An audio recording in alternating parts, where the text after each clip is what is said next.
そうだ、味方だぜ。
Hello, and welcome, friends, to D6, where I, Yoshi, am bringing together a bunch of friends from all across the internet to play on a D&D live stream show.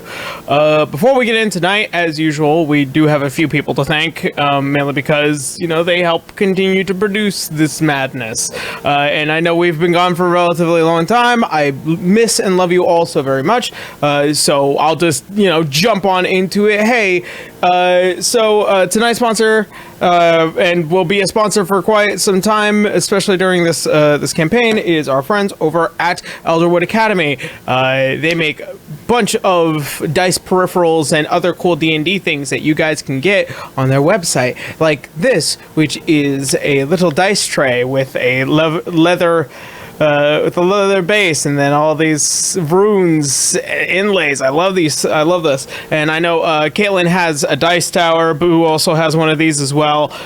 So if you guys are interested in something like that, please do go check out elderwoodacademy.com. You're more than welcome to, or elderwoodacademy.com/d6/ so make sure you don't forget that last bit, just to let them know that we sent you. So that's always fun. Next up, as usual, I want to thank my patrons over on Patreon. I realize it's been a relatively slow month due to me producing How to Be an Adventurer as much as I have. So thank you, patrons over on Patreon. I really can't thank you guys enough. This year has been very difficult, and without you guys, I would not be able to do what I have been able to do this entire year. It's been fantastic, you know, just to feel love and support from our community, and as always, I cannot thank you guys enough. So that being said, we're gonna go ahead and just start waking up everyone can start unmuting, so that way we can rise from your grave. All right, as usual, we usually just do all of our announcements. We are down a Boo. He'll be back next week, mainly because we were all on a break, but his break was a little bit longer. So we'll be having Boo back next week. But yeah, and also with the inclusion of a new player tonight. And I'm really excited to introduce Daki to our family for what will be the next stretch of our campaign. Yo, what's up? Yeah. Yes. So of course, my friend Dai here has gracefully accepted to spend a great deal of his time in order to assist us in the next stretch of this campaign. So that being said, I don't think there's really any other D6 stuff to talk about. Announcements are at the end of the stream as usual, and I think that's about it. So, anything else? Anything pressing? I don't think so. Not that I'm aware of. Alright. Guess we'll go ahead and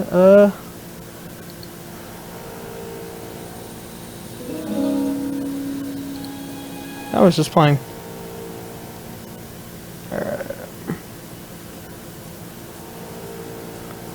Alright. Let me know if it gets a little too loud.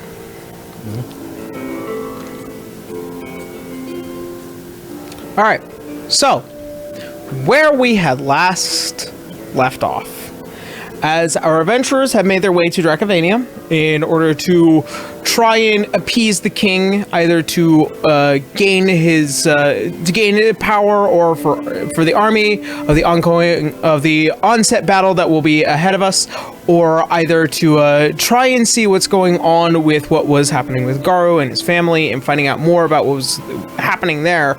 Garu meeting what is a long-lost cousin, sister in this aspect, and then subsequently finally meeting the Dragon King, and then also subsequently making a deal for information, for power and army strength, as well as what would be the equivalent of 2 gold dragons assisting you in your potential battle ahead, and also gaining information on how to get to the Tower of Nox, which is where one of the primordial dragons had resided after meeting Glacial Trox, which is an ancient white dragon, giving you guys a task on whether or not to either go to the Feywild and find a thief that had stolen one of his beloved treasures, or to go and slay a ancient blue dragon within Hollingrad. Heading to the Feywild, Helena going through what it was the trial known as the Reflection, and a lot of feelings that came out of that, and then also subsequently finding an Arlo who you guys had met long before, and then finding him again, capturing him, and then bringing him to Glacial Trox, where he now stands in ice for the rest of eternity.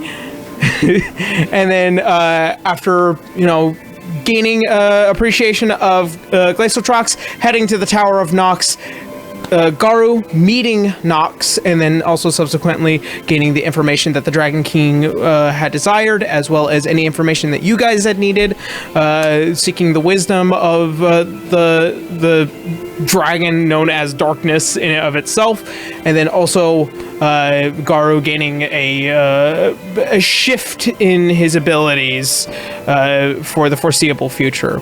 After splitting off, so Garu can take care of his family for a little while, you guys head back to Aurario in order to take care of what will be the onset of a war that will be oncoming towards Lobondel, south of Alanon. So, that being said, Helena, you wanted to go see a magic man. Sure did. So we're gonna take care of this month. You're kind of just going through the inventory of your bag of holding this time around, and kind of just thinking that there's maybe a bit too much stuff. You're also looking to maybe even turn in some of the stuff that you found from the Purple Worm, figuring out some other stuff from the Purple Worm. So your interaction as you start what is your month-long process of kind of just figuring out the last things to do before the assault. You do go see Dominic, who is currently dealing with something. As you enter his shop, the bright lavender smells of the incense that encompass, as well as the many, many, many glass cases of various magical items that are either, outside your price point or just right about, and as well as what looks like to be a well-garbed, cladded, dark-skinned elven woman with braided blonde hair and what looks like to be a red beanie over top. And you see as he is currently trying to pull stuff away from her, as this individual seems to be far more dangerous than one could possibly imagine, as Arvello is looking up. Oh, Helena! Actually, this might be a good opportunity for you, Darky. Please, I would like to introduce Helena from the Dynamic Entry Incorporated, if I believe so. If you be so kind. Helena tilts her head, kind of curiously looking her up and down.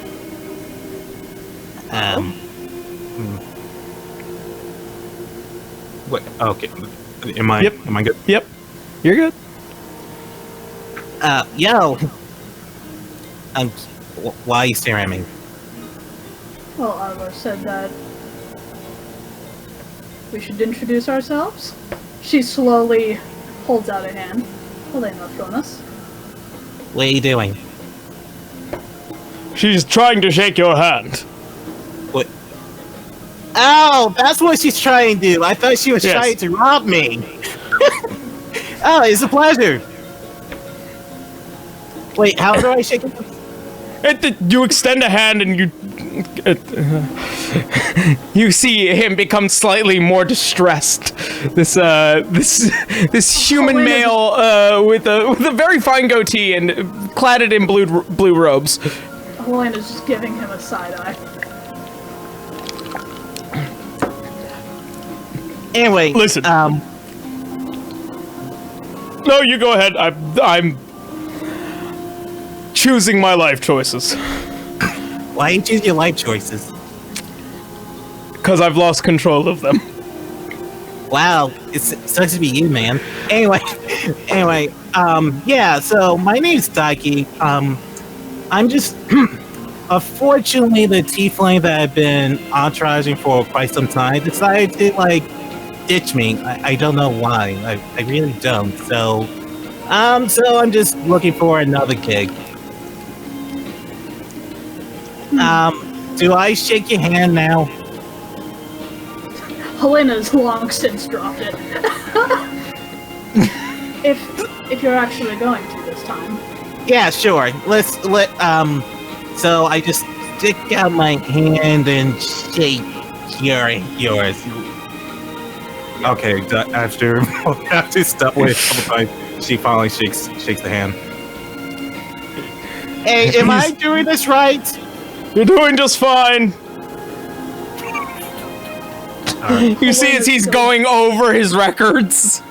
Helena's giving Arvello a side eye. Hey, she's your problem now, not mine.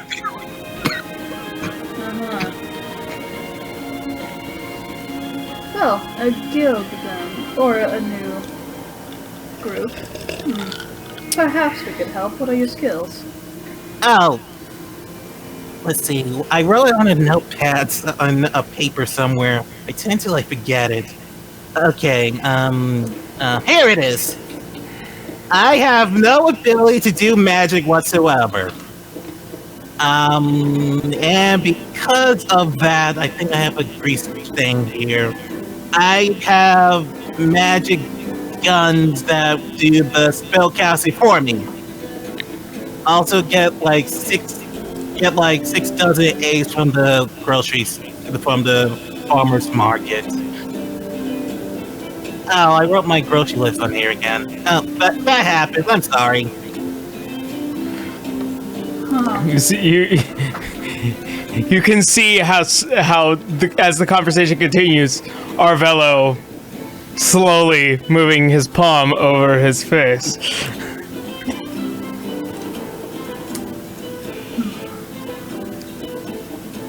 Anyway, what are you doing here?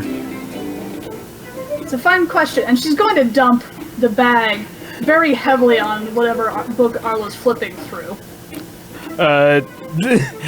Dominic he is immediately surprised with the giant bag being placed in front of him. He's all like, all right. And she's giving him a very dirty look. Do you two know each other? Very well, unfortunately. Anyway, I have some things to sell. All right. Well, perhaps identify. well, it depends on what we're looking at. She's gonna start bringing out the dragon and worm parts. Anything in particular that you would like to have made with the dragon parts? It's definitely possible. I would probably have informed the group before I left, so would there be anything as we go? Again, I needed to know if anything could be made that in for attunement, but I didn't know, so. You're gonna have that problem too. I kept asking them multiple times. Unfortunately, not in any of my mind. Is it possible? Potion, probably. Yeah, you could probably make like a dragon's breath potion out of some of that stuff, and you'd still have more than enough to make like either dragon slayer arrows for Helena, red dragon scale mail for what would be for Canis, if that's something up his alley. I think if anything, just aesthetic wise, it would just be just one missing claw, or two, or a sharp tooth for a neck for Reborn. That's about it. All right. Okay. I will keep a claw, one claw and one tooth. Okay, one claw, one tooth. Anything in particular that Docky might have in mind? Let's see. Let me go over my items really quick. Let's see. Equipment: arrows, backpack, bedroll, blanket, leather, long. pistol. I think she is good for now. I think, yeah. Adult Red Dragon. Okay.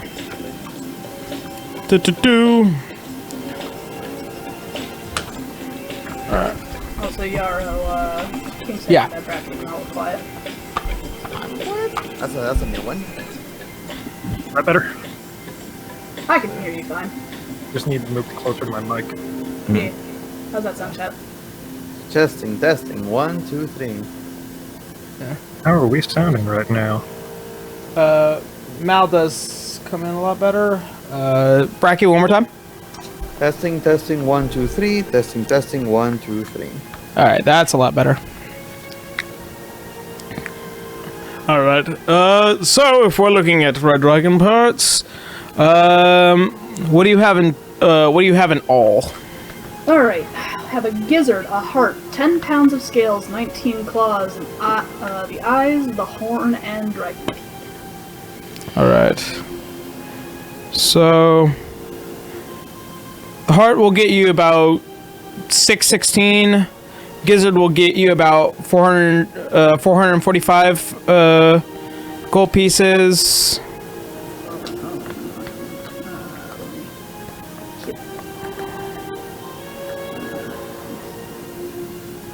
Oh no, 616. And then what was the other one?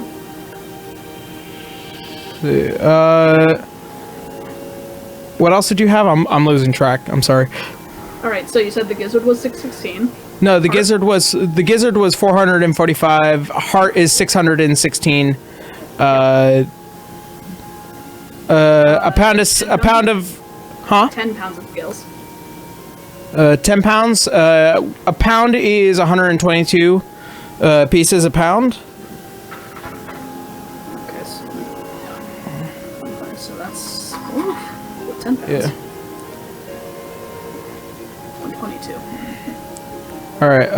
The skull is 79. The teeth is. I don't think we had the skull anymore. I think we used that for the Yeah, I think we have that decoration somewhere. yeah. Oh. That's a mountain. That's mounted in the airship. Thing, I believe. I think that was mounted. Yeah, in, wait, what's the purple worm? Purple worm was in the front of the ship. Yeah, the purple worm had it Yeah. on the front of the ship. Yeah, that's on the front of the ship, but I think we have the dragon skull in the house, in Kansas' house. It was either Maybe. there or inside Lionel's tower. Yeah, this is the reason why I wanted to do this first, is because this is going to take the longest part. All right, 19 teeth. Claws.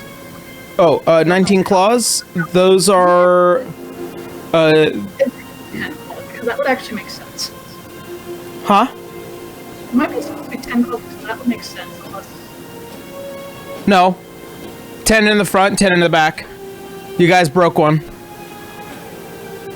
Okay. So, so for each set of 5 is 50 gold pieces each. And then it'll be probably a couple gold pieces off for the missing one if you are getting rid of if you're getting rid of all 19 claws. Were the claws what we used for the dragon slayer arrows? What was that? You could pretty much put a whole bunch of dragon parts into a dragon slayer arrow. It's really just dependent on the amount of material that you have that might be important towards it.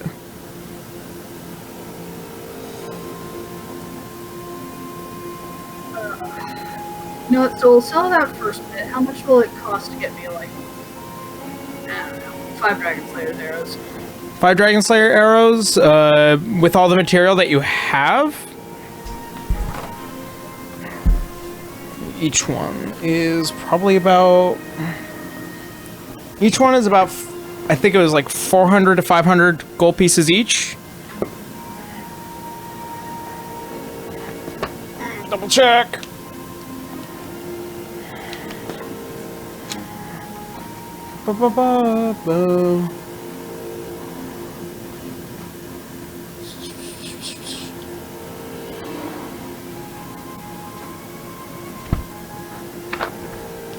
Let me put it this way. If I used all of the claws, how many arrows could I get?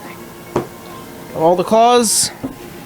You could probably get about 3 for all the claws just alone. Okay, we can probably do that then. They don't really see now the dragons. Yeah. You never know. Yep. You never know. Never know.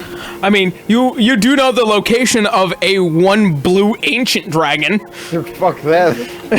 Okay, so we'll say that I use the claws for arrows. Now we've just got eyes, horn, and dragon's teeth. Okay, so for the pair of eyes, they are 50 gold pieces. Each. Nope, just for the pair. Okay. And then, what was it last? What was the last piece? The last piece was horn and 35 dragon's teeth. Okay, so for the full set of dragon's teeth, that is 150. For the horn, each horn is 173 pieces. Each horn's, and it only says we have one, so. So you probably fucked up on only one of them. Yeah. So yeah. Alright, so 3 dragon's arrows, and what was the final price of what an arrow cost? 450, but given your contract, his contract with Garu and the rest of your crew, he's willing to drop it down to 400. Okay, so that's taking out 1,280. Yep, that definitely, we got that, so. Alright. In total. So go ahead and add 3 Dragon Slayer arrows, because you guys are here for a month. It's not going to take him that long.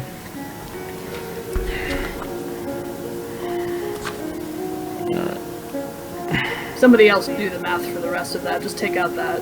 Here, we'll take out this one. I'm not what? That's all the money you guys made from selling red dragon, adult red dragon parts. There we go. I don't mean to intrude, but is that a lot? Yes. Very much so. It's quite a great deal of money. And She got paid more than what that tiefling gave me for helping her. She only paid me like bread. It was good bread though, but if she didn't let me around money, I don't know why.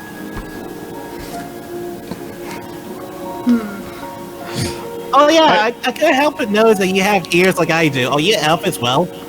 I am, yes. Were you abandoned by your clan as well? She gives a slightly far off distant look. I suppose you could kind of say that. Oh, good. We have something in common. My clan abandoned me after I set fire,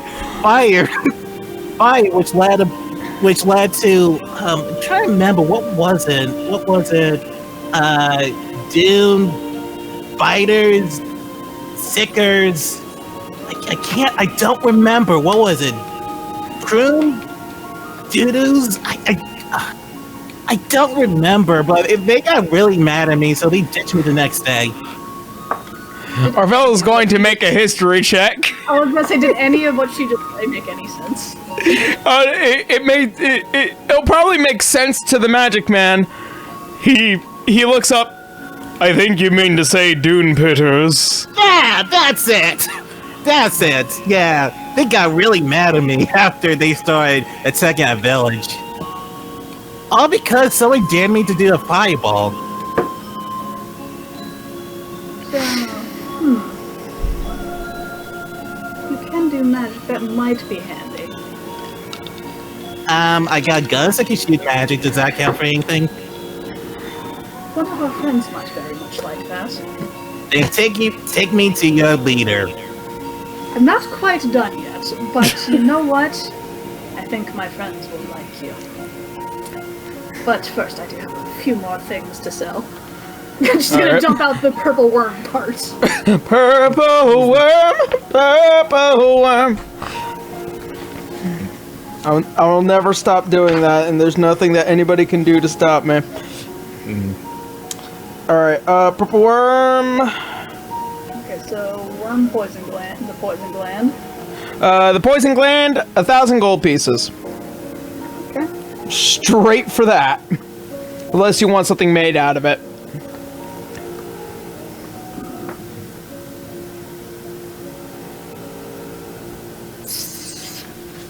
Nothing is outside of my particular profession when it comes to making things. Oh, I don't doubt it. As of right now, I don't know if I really need anything.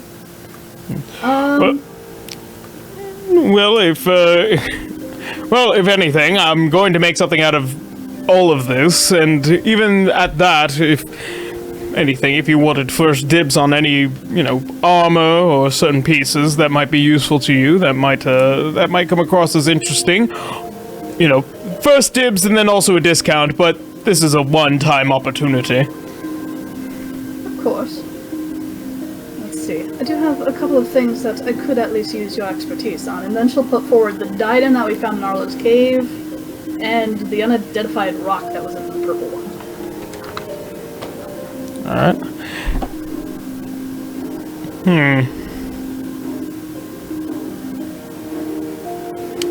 The diadem is a bit more interesting from what I can possibly tell.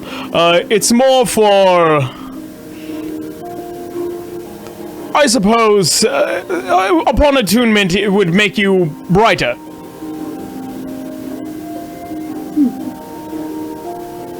Alright, I'll bag that. Yeah. So take a diadem of Mistra's intelligence.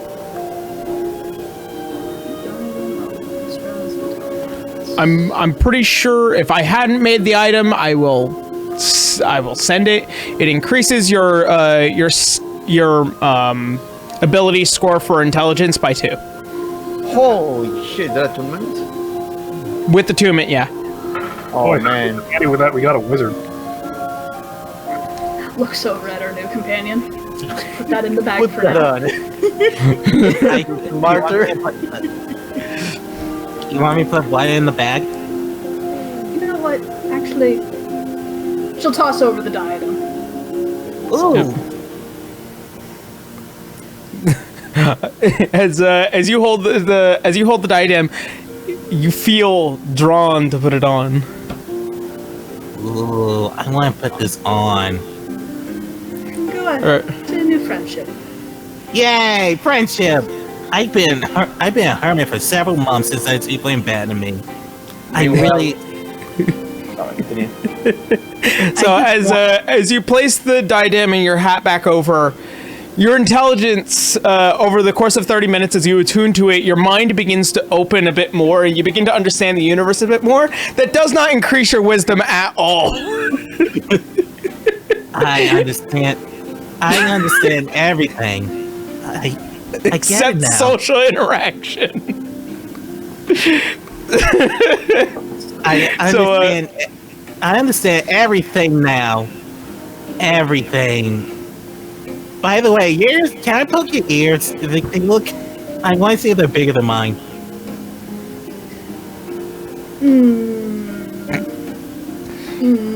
She does it. Yay! She just starts poking the ears. And as she's poking his ears, the rock. Oh, I forget.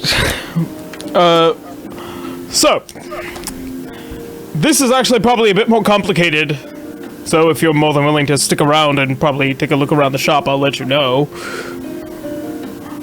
I've never seen material like this before, ever. I suppose. But I suppose the quicker thing. I also have the 2 purple ones. Oh. For a set of that.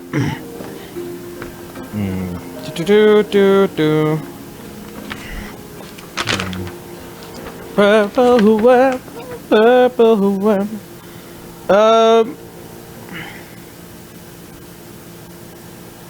For 25 pieces a set, or 26 pieces a set is 300. So times 2 600.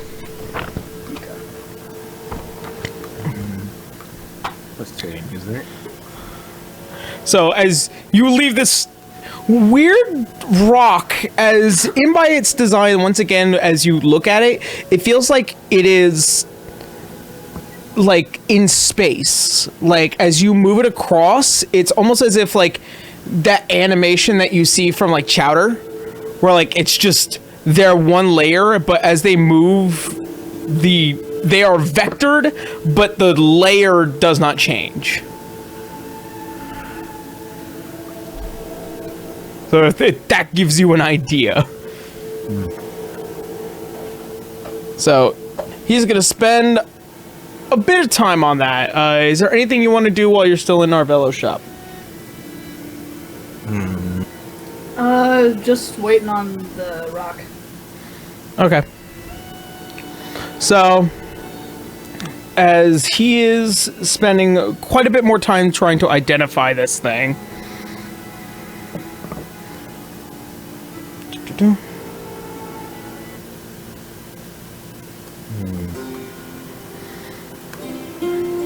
He comes out from behind the back room, and he places the rock down violently. How much? What is it?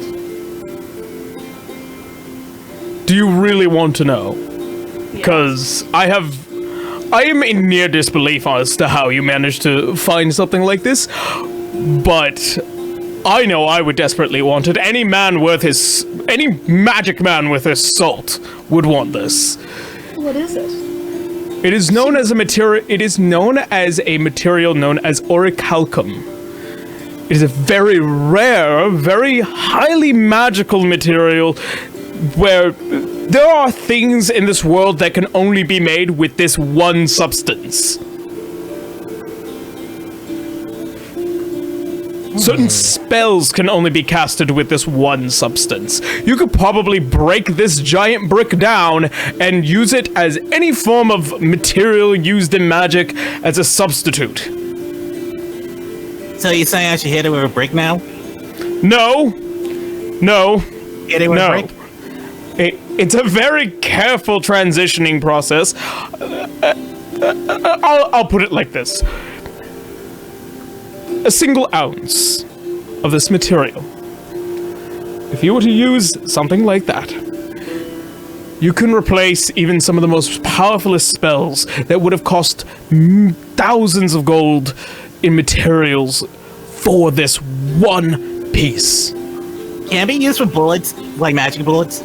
Possibly. Infusing it with magic spells is not an impossibility around here.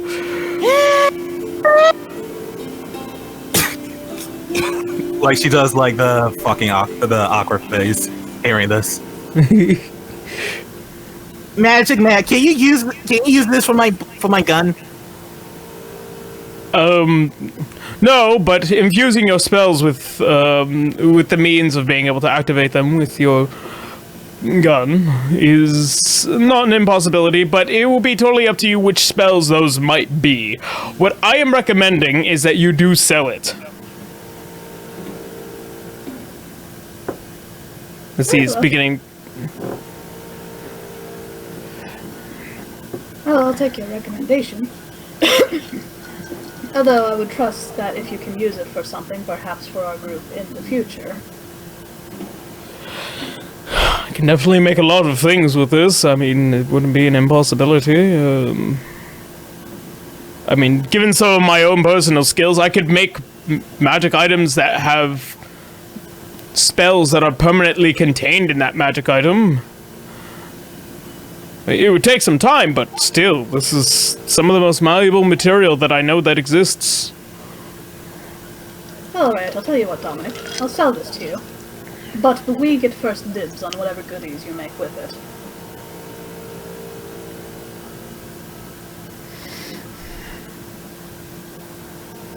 I would price it somewhere around 30,000 gold. Yeah, I'll take that. That's fine. But Uh-huh. in addition to first dibs, 20,000 gold. That's a fair trade. I will be make a persuasion check. Make a persuasion check. Go like the chance to go to use the public bathroom or something. Yeah, right. See. I have no persuasion. You know who has persuasion? Good old I River. know. I would have brought you with us. As far as I know, River is in the house thinking, did Helena keep something away for free? I wouldn't be opposed to you blowing open the door and be like, why are you selling us stuff? How did you keep something for free? Double speed at 50 feet per 6 seconds from the south side of Arario to the north side of Arario. Technically flying. Yeah, we're Technically flying. to a bird. Yeah, so 60 feet, Yeah, 6 straight line. seconds flying, straight up, straight down. I'm trying to do the physical Are math. you serious? You're going to allow that as so meta, man. You could be about a few minutes away if you fly Here, fast enough. Let me stall for time. She's gonna lean really close to Dominic, like dangerously so, just making eye contact. 25,000, or you're still dealing with our new friend here. Oh, that is an impossible threat, as I've already pushed that responsibility onto you. You think so, do you? I know, so do I. As he claps his hands, and you see all the windows shut. Ew, You're in my domain. Don't you forget that. Here again. Dominic. Misty, step out. Damn it. Can you do the magic trick again? All the windows open and you see what is Elena standing outside the windows She's leaning waving. against the door frame. With a bird on her shoulder. With a bird Shit. on her shoulder. Okay, I'm gonna follow Banana over there now. Nice talking to you, Magic Man. Banana. Who's the banana? She I'm points so at confused. She points at Helena. Helena, not banana. Banana, Helena. Tisana. I highly recommend you learn my name. As you enter a river coming from Raven to river form. Oh, hello, River.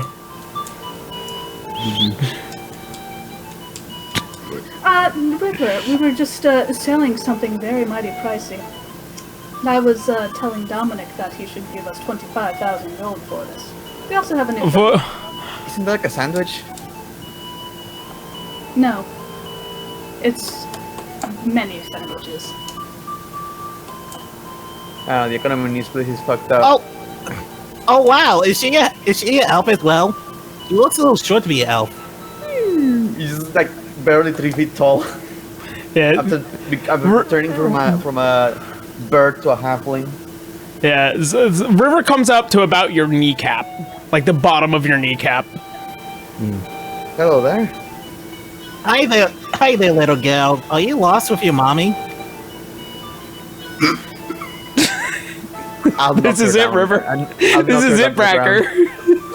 Bracky, you waited so many episodes for this. I'll knock her down to the ground. Okay.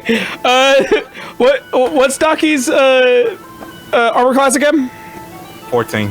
14. River, make an attack roll.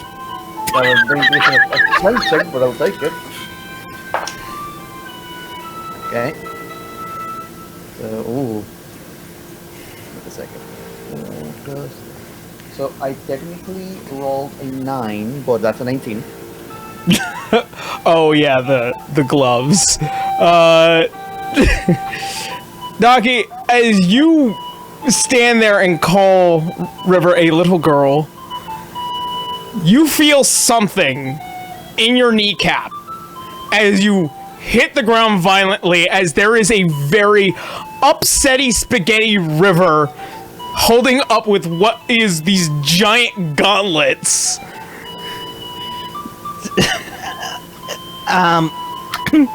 Did I just can you let me I don't know what I do. River goes into inspect her a little bit. Isn't that ours? And she points at the diadem. Yes, it is. But, well, she's looking for a new group. And she does magic. Oh, we kinda need that. We do. Oh, wizard? River, make an insight check. Oh, I love Yep. doing inside checks. You know, with 15. Based off of this, say, about adult age, dark-skinned elven woman as she is on the ground in pain with a very sore knee now. From what you can immediately tell up and down, this is probably not the brightest individual. Given most wizards depend on their intelligence on being able to perform their spells, it's probably the wisdom part that this creature might be lacking. Probably as a creature. What? I'm going to lift her up to help her up a little bit. Sorry for that. Just that was a bad impression. I'm a halfling. Oh, I'm not. what's a halfling? Oh, buddy. We're not quite like you tallies. A little more of a shorter race. Oh, I'm sorry. I never seen halfling around here before. Forever. So okay, so you're not a elf with like height deficiency. You're just a halfling. Okay. Don't make me say for you to say hi to the floor again. Helena, is this a friend of yours from the Feywild? Never known. Never even heard of them. Oh, that's because I'm from the Ruby clan. You're well and aware that there are 4 enclaves around Earthseaheimel, and Ruby being more in the Acelsium area. They have their own levels of troubles as they are pretty nomadic by their design, and so them being on a rotation depending on the season of the year is really where they are within Acelsium. But considering that there is a sun elf here solely based off of the stories that you've heard so far, given some of the laws of the Enclave, you can kind of see that that might be apparent. I'm a little lost here. I Regardless, did say no, I don't know them. However, it could be useful, especially with what's coming to pass soon. I mean, if we can, this spellcaster of some sort. Any kind We'll of have to- would be useful. Of course, we'll have to introduce them to Canis and Garu, but but before we do that, about that 25,000 gold. 20,000. 25. Oh, 35. I don't know, what are we talking about? 35,000? Nope, that's not happening. Absolutely not. Well, perhaps not the 35, but the 25. Given the former situation, once again, I am creating items to which you will have first dibs on to buy, and probably at a discounted price, of course. So, 20,000. 22. 26. She bats her eyes. I'll give you one last chance for a 29,000. 999. He looks back towards Helena. 20,000. Oh, fine. All right. 22,000. Okay, I don't know why I was here anyway. You see as he kind of pulls back his hand, just make another persuasion check. You aren't helping her because you keep overpricing on purpose. Oh, that's because I'm an asshole. I'm aware. I'll take it as a still advantage anyway, but it's a lot better, 17. All right. Overpricing an item he says can create anything. I'm surprised 20,000 is the what he can come up with. Double check his. Okay. 22,000. Huzzah! I'll take it. And you see him slightly begrudgingly as he begins to prepare platinum pieces instead of what would have been gold. As he leaves what is the small case towards you, you see him kind of now beginning to drag the rock over to his side. Oh, don't look so glum. She just pinches his chin, brings it forward, and just gives him a little peck on the cheek. I'll sing your praises in the streets. I know you will. Well, anything else that I, as your local magic man, be able to provide you? Well, I don't need anything. Got anything non-natural men requiring items? Perhaps. Let's just pull out his list. The strongest healing potions you got. Well, actually, that might be something within that range. Double check my. Where is it? I'm trying to find his shop list. There it is. Like, what's the craziest potion you can get me? I do have what I do remember. I do have a couple of potions of superior healing, 5 potions of greater healing, as well as 8 potions of healing. It's based off of each price of that. Oh yeah, elf girl, what did you say your name was? My name is Taki. Daki, River Daki. So we're going to work against a god, so prepare yourself, and I'm just gonna get the superior healing potion. How much was it? Currently finding that out. About 500 gold pieces for the superior. I'll get one of those. Alright.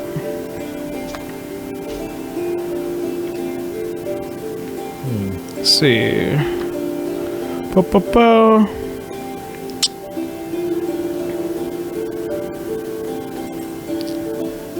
Actually, I might have something that doesn't require attunement, but it's still based off of something that you guys had brought me earlier.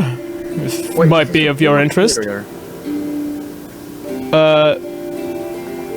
Superior, not supreme. Thank you. Yep. If you guys remember the rock feathers that you all brought me quite some time ago. Yep. Well, I managed to make something that might be of particular interest, of whether or not any of you really want one, but it seems like all of you have gained such abilities since then. But it is a broom. Oh. Yes. Oh, you want us to clean your store? What is this? No. As he snaps his fingers, and what is now a box, as it becomes to float from upstairs to downstairs in this area, and it places itself on his counter as he pulls it open.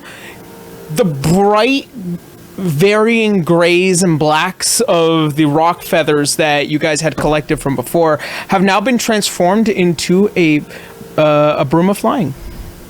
Oh! So I can start clapping your hands excitedly. Do it again!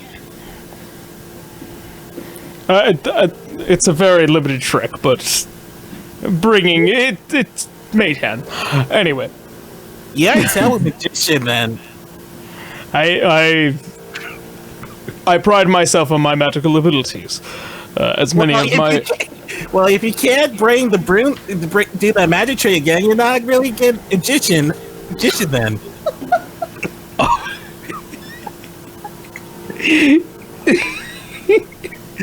Why is everything you say so hurtful? But so unintentional. Wait, I said something hurtful. I'm sorry. Nah, it is great, sweetie. Okay, let's take a look. How much is it for the broom?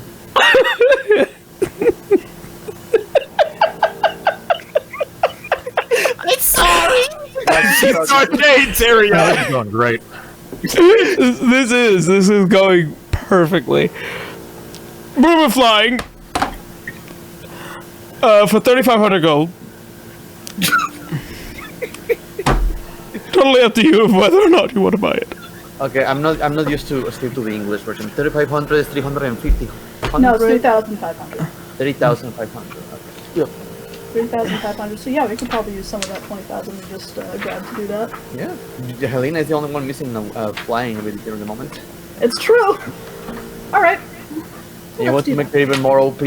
Have her invisible flying and shooting. Yeah. That's not bullshit. Right. Break her more. Now the broom only works once a day. Fuck.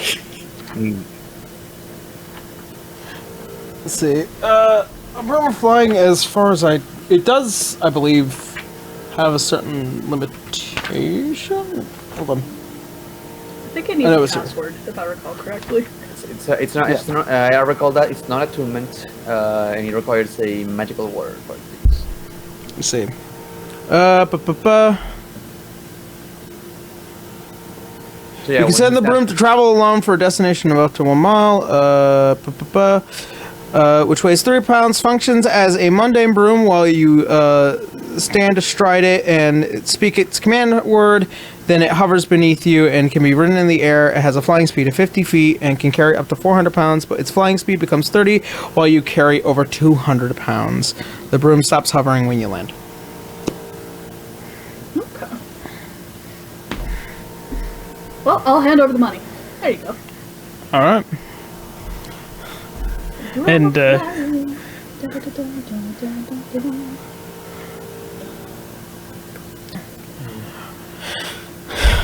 let's see. So that being a successful sale, that's one that doesn't attune. Anything else that might not attune? There was one thing I wanted to ask. We are going. You know, we are going against here. I'm aware. With charm effects and abilities that might control our companions. Would you happen to have anything against that? Against particular charms? Or charming effects, really. I have a feeling we might need to strengthen someone's will at some point in there. Shift the eyes towards the new member of the group with the wisdom. Actually, does my effect, quote unquote, rub off on Daki? Or did everybody need to be there for that? What effect? For the sake of 80s, up to 6 people that you choose. Okay. Yeah. Daily or the one time? I think it's until we get rid of the problem. Yeah. Be careful how you use it. Just to be sure, like, just in case, like, just to have a second, like, extra juice to prevent from being controlled. I don't know. I mean, we've already got advantage. That's probably the best we're gonna get, quote unquote, maybe. Actually, Daki's an elf. I think they'd be immune to it. It's a charm. Yeah. Generally speaking, it just gives you the one elf ability of denying charms. Yeah, so from what I recall correctly, elves typically have advantage against charms. However, because of the effect from, you know, the Elf King, anybody who already has advantage is immune, and anybody who is normal has advantage. So basically, what I'm asking is there any way we can provide the army with some sort of extra defense against that? Like we like supply them like a big supply for the groups. In particular, as to like handing out potions of, like, I don't know. I don't think I've ever created something like that in particular. I mean, given the fact that we do have time before any assault, which I know I'll be joining in on that. If given any... Oh? I'm sorry. Yeah, you want to be joining us, Magic Man?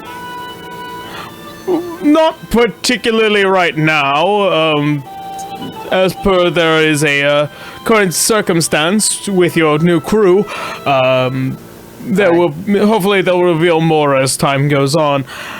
But as it stands right now, I'm currently in development of a lot of particular weaponry for many individuals that are within the Church of Bahamut.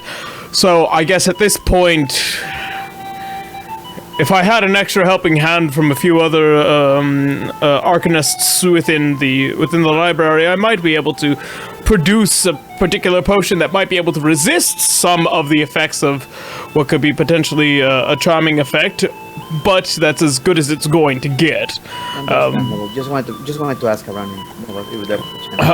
However, it might also not work. Once again, this is unexplored territory. Understandable. So if I could possibly try and imbue a certain spell into a potion, all this stuff here, I might be able to develop something. There's something I would like if you, in case you know anything about this. Is there anything I can drop on Canis that makes him less noisy? Even for like an hour at least. Have you tried decking him? We need him unconscious. You really wouldn't want to do that. Why? Because we need to sneak. We will introduce you to him later, and you will figure it out. Okie dokie. I would. When we present you to Canis, just keep your hands to yourself and try to be as polite as possible. And don't break his doorknobs. Wait, he has doorknobs? Very expensive. Doorknobs. I don't get it. It's a long story. Okay, but I'm always nice. So, Extra nice. so are you trying to find something in particular to help with his Lack of sneakiness, yes. Like, okay. Even momentarily, because we need to sneak in there, and with him there, might not be that easy. Oh, you trying to Let's sneak in? You trying to sneak into the place? Oh, I can totally do that. Yeah, but not him. Well, what do you have? He's a walking fridge. What's so noisy? Let's see.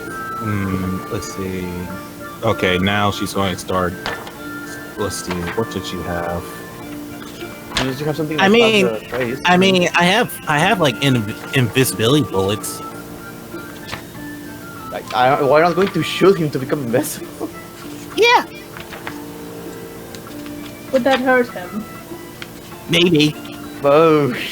I don't like that plan. Let's see if the Magic Man has anything. If not, we'll think about it. So,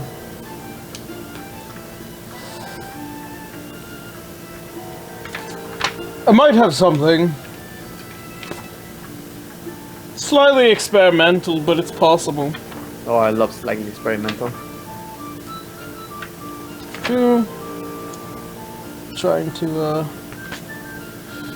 Well, it is technically based off of some druidic magic, so it's not my forte, but it was a potion that I had commissioned from one of the churches of Melora not too long ago, who out in Terevis.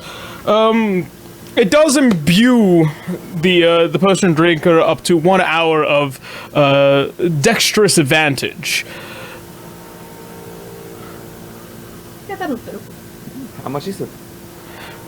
For what this is, it's about 500 gold pieces. While it is a limited deal, it is a very particularly new deal. It's one can say it's. I'm not even going to say it because Aaron is not going to say it. She'll hold up a finger and then she'll talk into her ring. Canis. Would you like a sneaking potion? It's experimental, apparently, but it will at least get you quieter. Don't tell him it's experimental. Well, What do you mean by going experimental? It's exactly what it sounds like, darling. It's not perfect, probably. Never tried it before. I'm not exactly if this is the time to risk something. I mean, I could always shoot you with my invisibility bullets. It hurts a little. Who You was can't. Yeah, does he hear that through the ring? He hears that through the ring, Okay. but Daki, you are completely assuming this conversation. Ow. Wait, is your ring trying to sneak in? I mean, I'm talking to our large Canis friend. but it's a ring. The one- It's Matt. Are you? Wait, are you really trying to sneak in, Mr. Ring? It's a communication magic. Don't worry about it. Canis, we have a new friend. Right. That's a strong word. We have a new friend. We'll introduce them later. Oh, I'm so excited. You physically hear the disappointment as it comes through into your mind. Wow, he sounds like a fun guy. If he was more upset, I would roll for psychic damage. Damn it. Okay. You know what? You know what? I think we have an idea. I have an idea to help you. If you're not willing for a potion. I'll hear it. What is it? Loath as I am, and as much as I love this thing, perhaps you could take the invisibility cloak. For a time. That could work. I think we can do that. At least until, the troubles are over. Would it be possible to commission like a scroll of password trace to some druids? Boy, that would be useful. That'd be nice. I miss pathologies. Yeah. Two of our companions had it. The fucking gun. Yeah. I mean, it's not impossible for me in particular. I might know a few people that be able to assist me with that, but of course it'd be a commission and it would take some time, but you would have it before the end of the month. That'd be lovely. How much would it cost? Somewhere close to around 385 gold pieces. Better. That's Yeah. fine. We can do that too. Yeah, experimental is pricier for particular reasons, but it will last for as long as the spell will. Add that to Canis' list here. What was it? Predator. It was 350, and that's a scroll of passed out trace.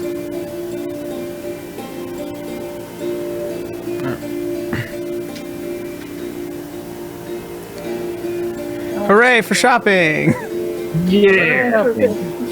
Done, It was 350, you said? 385. 385. And you kind of see him look back at the bottle, and he's like, "Next time." He puts it back under his countertop. You're just trying to find a guinea pig. Jeez, Luis. Then don't say it's experimental. Oh, I'll tell you what. Since you gave us, a little bit extra, go ahead. Oh, don't do that. Don't feel bad for him. He doesn't deserve this. He puts it back onto the counter. How much? For you, straight 400.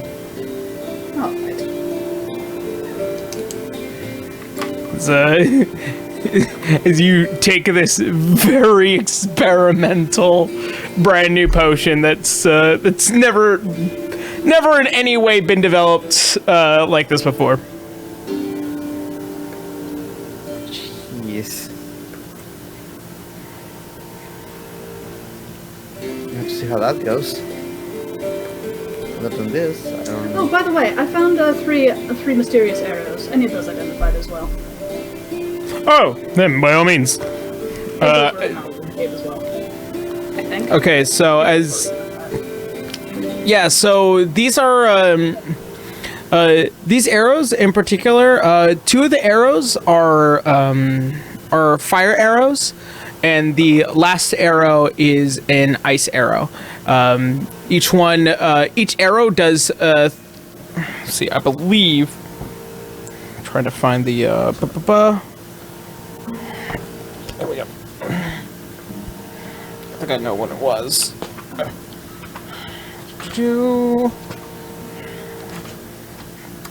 Because they're really, really fancy.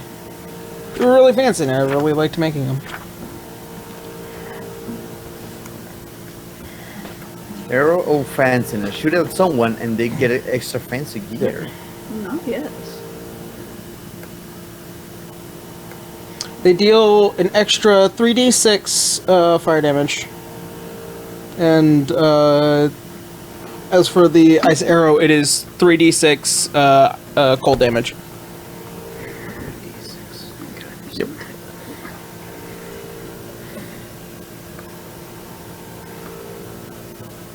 Leroy does have magic armor, right? Yes. Okay. Yeah, he's covered. Yeah, he's covered. He's collected a number of things on his travels.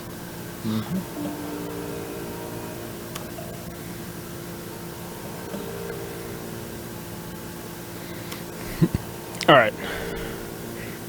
Anything else that I might be of assistance with? I think I'm done. Cannot think of anything else at the moment. All right.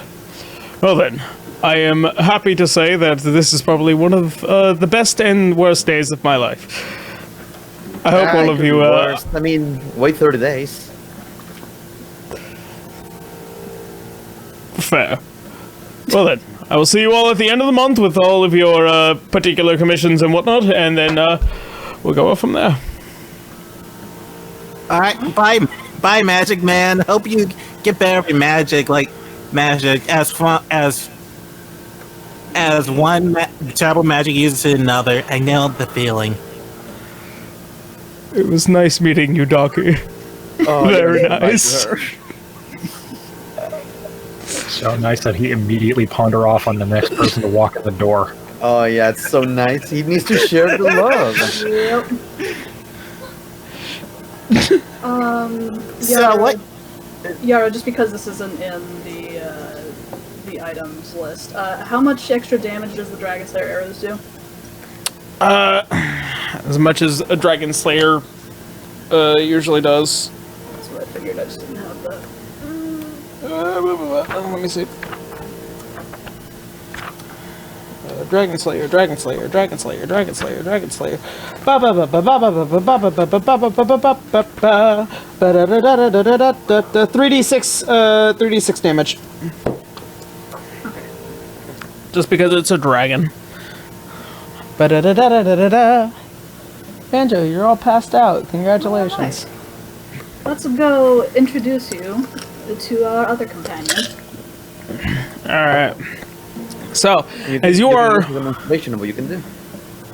so Docky, as you are introduced to the very wide open metropolis city that is Aurario, you are immediately met with the variety of people that live here, from all types, shapes, and sizes. As you realize that there are two wall sets. There is the outer wall, which leads out into the mainland, and this outer wall, which also houses a majority of the interior that is Aurario, and it's split into 6 different sections. And then there is the center, which is known as Crespusque. Crespusque is pretty much known as the royalty innards. So, you know, many of the high life and higher class individuals live within this inner wall, as well as where the king, queen, and his beloved daughters live. You are taken into Crespusque, into what is the Metilius estate, where there is a crossroad which then also leads up towards the castle from beyond there. And in here, you notice that the symbol of the Platinum Emperor, known as Bahamut, is very prevalent within its design of the blues and whites that are resemblant of the god itself. Upon entering this very nice home, you are met with a very large looking man with what looks like to be blue dragon eyes, as well as these black sclera and his silver long hair as it is pushed back. So, are you an elf too? What? Are you an elf? I'm been around elves for a long time, and I just heard that River is like a halfling. So I'm assuming that, I don't know. I'm starting to think like elves aren't the only things in this world. So are you an elf or something else? No, I'm something very different than that. And you would be? Oh, I'm Dikey. I'm terrible at magic. Nice to meet you. I started learning how to do handshakes today. Wait, man, you said she was like a spellcaster. Well, she said that she has magical. Oh yeah, I have guns that shoot magic. Want a demonstration? Why are people so obsessed with those things? I don't know. I haven't They're quite loud for my idea. The new technology of firearms was brought on by the revolution of blood hunters within Hollingrad. The workshop is given the idea of what Hollingrad is, being one of the most dangerous countries during the nighttime. The invention of firearms was kind of Hey man, necessary. What we have done met- because Bloodborne land exists. I only know of one blood hunter, and the idiot killed himself casting spells. I do not trust that place. Oh come on! I've been using these guns for quite a while. I know what I'm doing with them. Want a demonstration? I thought you said you were. Not inside my house, but I'm sure you do fine enough. I made a training ground in the backyard. You can use that. Yeah. Let's see. I'll show you there.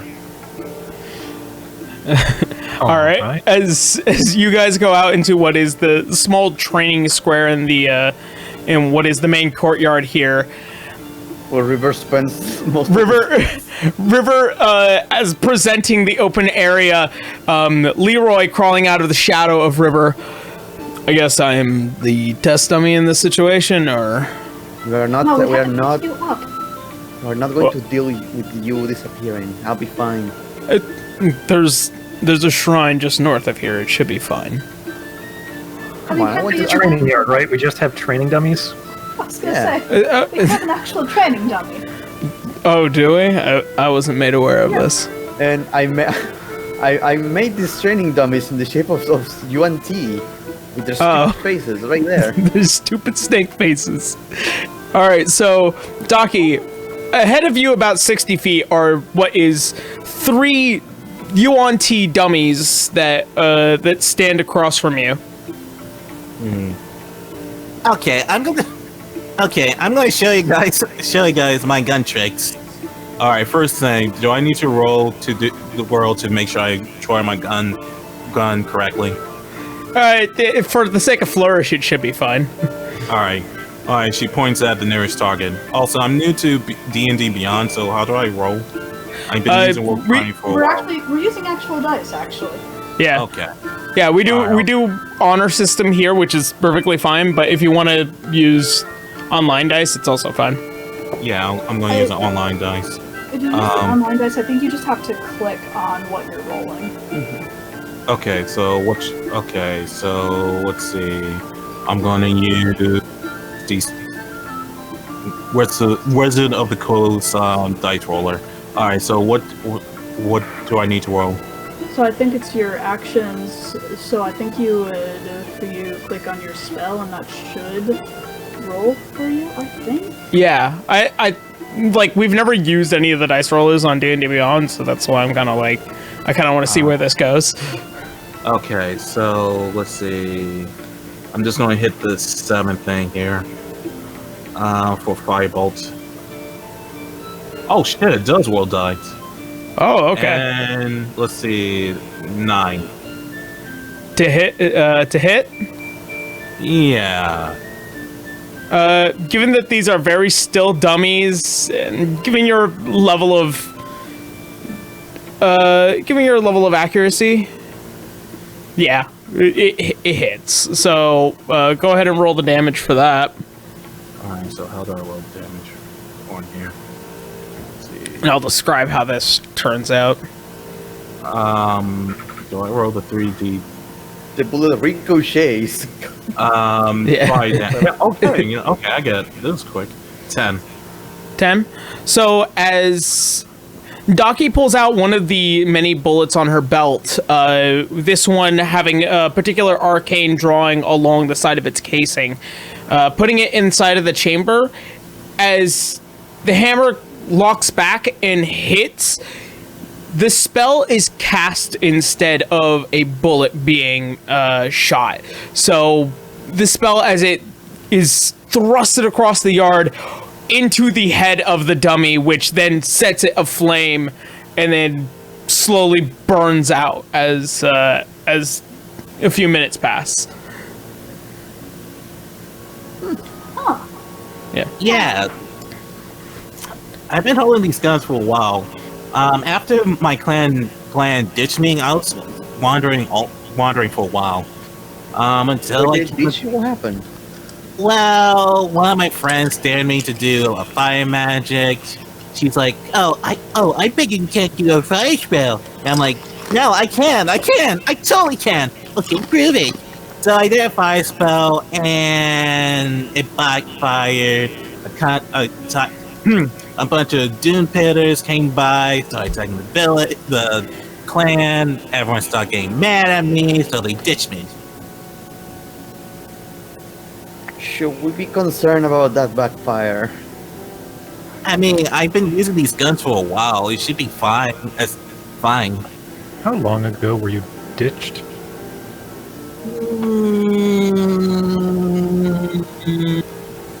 I think a year ago.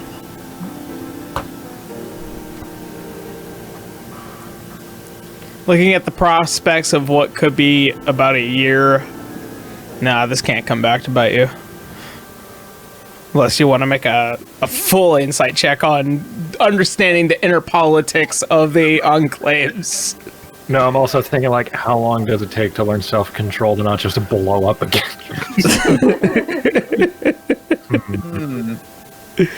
Look, as long as you can point that thing towards some UNTs and blow their head off, that'll be fine. Oh yeah, trust me. I've been I shot like a bunch of people in the past. Like after I got these guns, this tiefling saw that I knew how to use the guns pretty well, so I was her entourage for a while. But then she ditched me too. Oh my god. I was going to say, do you have any references or any experience with previous, but I guess that sets it. I'm not sure why she ditched me. I mean, I was pretty good. Like I protected her all this time. What was the last thing that happened between you and her? I'm trying to remember. I think I'm trying to remember. Now I remember. She was trying to eat someone's brain, so I actually had to step in and stop them. What? Pardon me? What? Yeah, the team that I try to protect, she got crazy one of these days and try to eat the brain of someone. I had to stop them because, well, obviously that's a bad thing to do. She got mad at me and ditched me. Extremely. When was the last time you saw this person? A couple days ago. Here? In the city? I mean, yeah, it was in the city, but I think she's long gone. Well, that's How are you sure? concerning. It is very concerning. Yeah, Is she brain gone? sucker. I'm pretty sure she's gone. I think Make an insight check on that for the sake of this character. The potentiality of somebody leaving the city.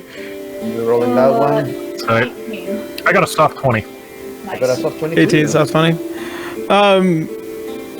Under most circumstances, when you think about anybody, especially if the potentiality that this creature might be a blood hunter, they've been known to lose their minds before. And What the fuck? yeah, it's not completely and utterly uncommon. It might be a bit dangerous to go after this individual given their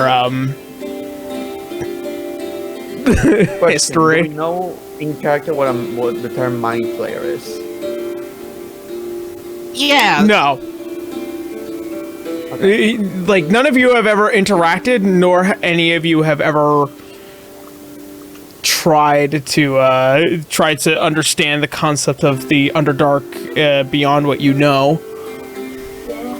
Gotcha. Just making sure. Why, you guys think that T-Plane's still in the city? What reason would she have to leave?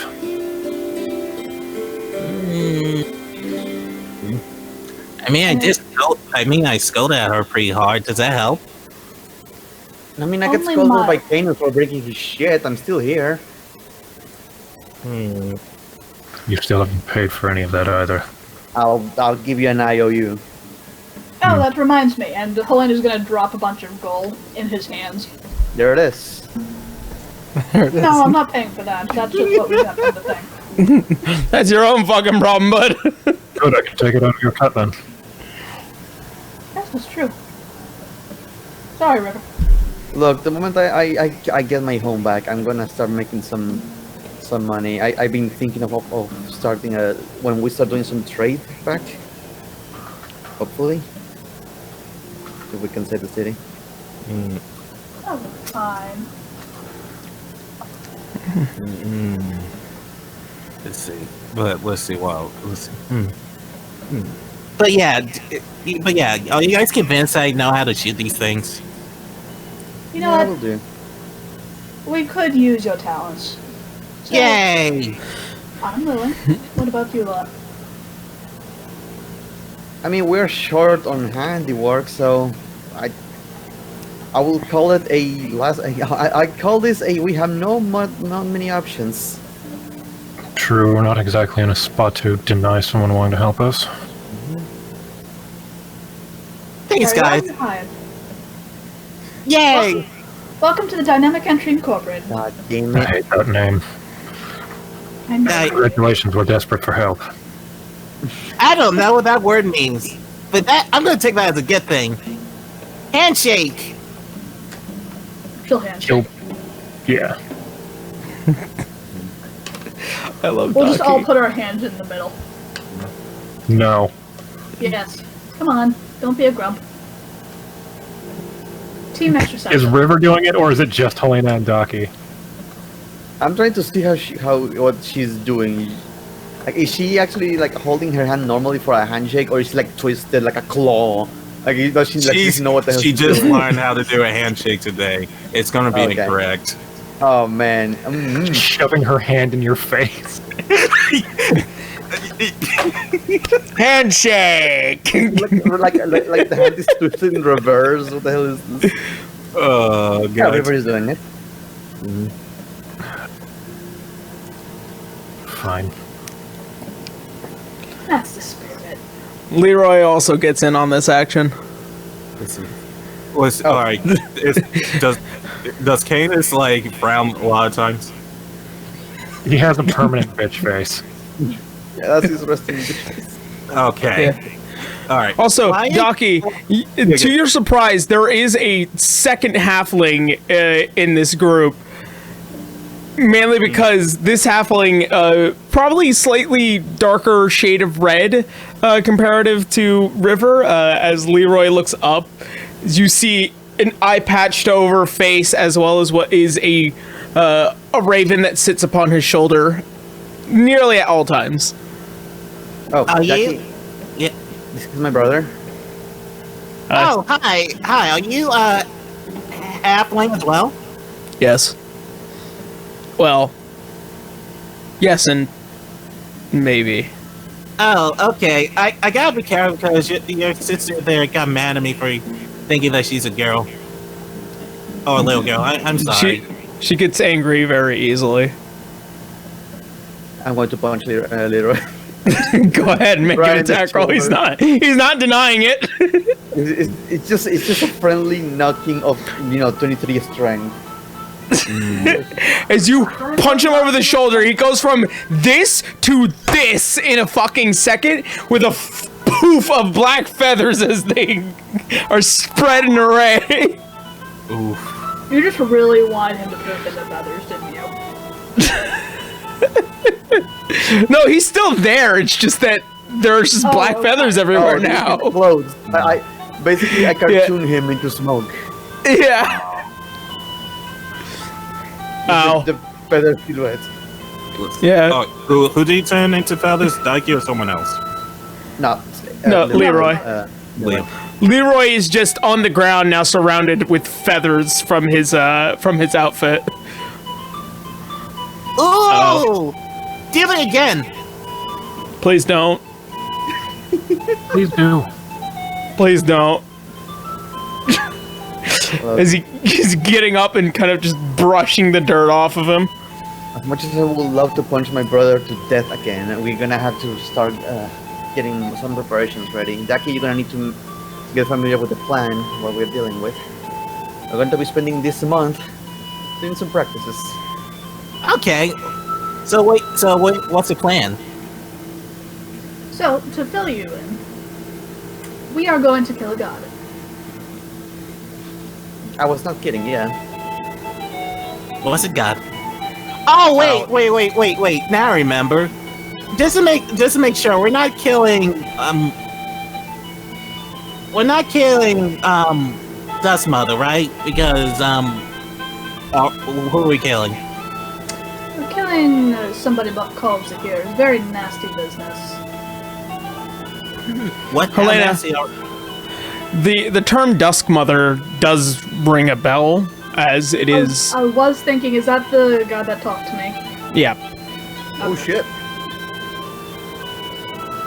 As you are aware, Sihanin is synonymous of elves with no masters. They generally are just keepers of the night, protectors of those who cannot protect themselves, and generally within the realm of trickery and pretty much changing of images, like the phases in the moon.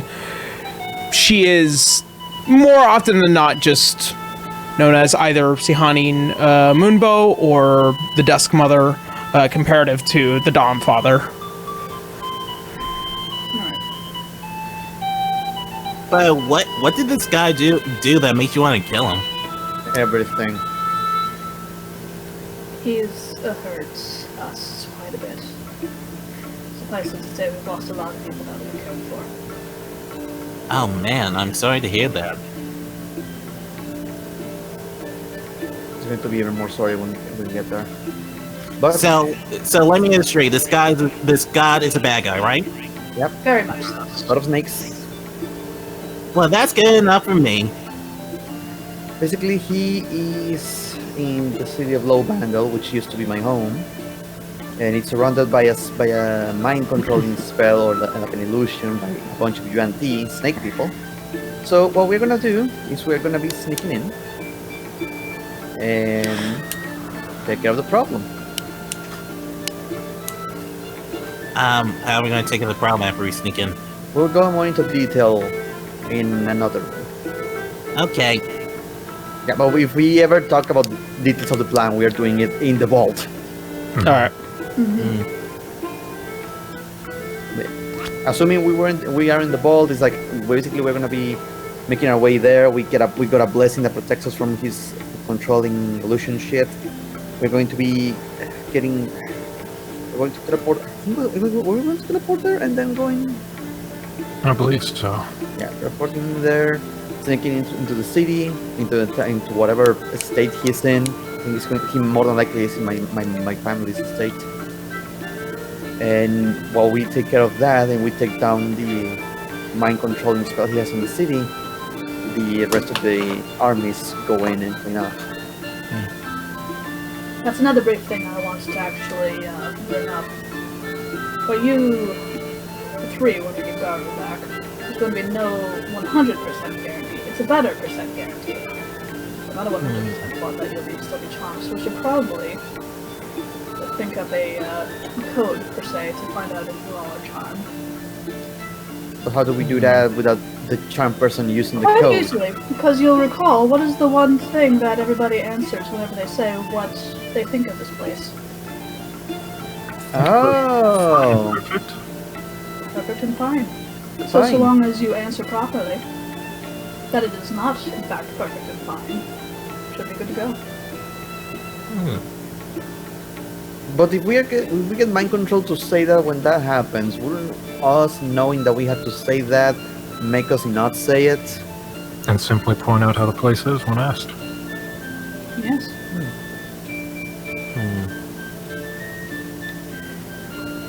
It's going to be one hell of a day.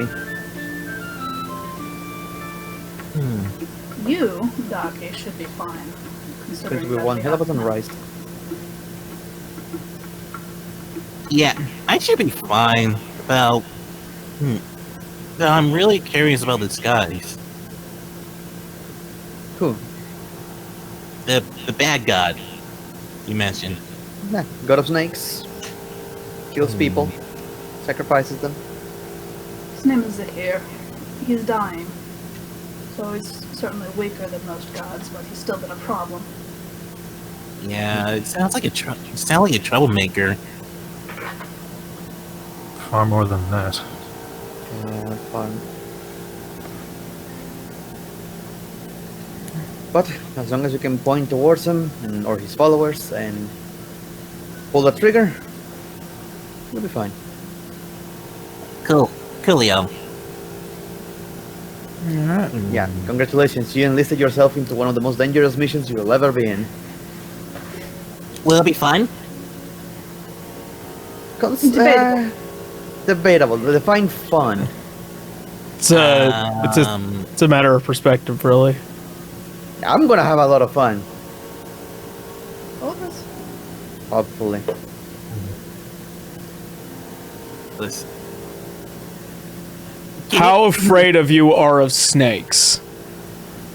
Ooh, cobras! I think she'll. I mean, Nike's like been in a desert area, so I think she should be fine with snakes. Beef. Like snake. Like snakes this big.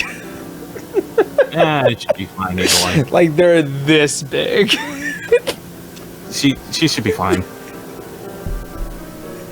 You think of snakes and you probably think of the little desert snakes that just kind of, wiggle around the sand. Oh, those are cute. Not these ones. Nah, What? You guys hate snakes?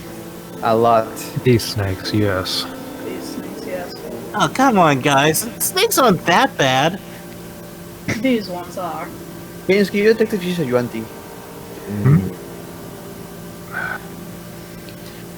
Locate creature on UNT, any in the area, because River is still a paranoid little shit. Oh, you have There no is- idea. I'm going to spend 30 days trying on that bit daily. Particularly any Yuan-Ti? No. Not within Aurario, not immediately. Good. Still none. Are you happy, yes? Yes. Alright. Can you blame me? Really? Not exactly, no. There you go. Stop being a bitch about it. I mean, it's his magic that you're using. I'd be a little bit nicer. story. Let's see. Well, yeah. I'm trying. Speaking of which, do you have anything with you that you need to like resupply or items you have attunement items you have with you?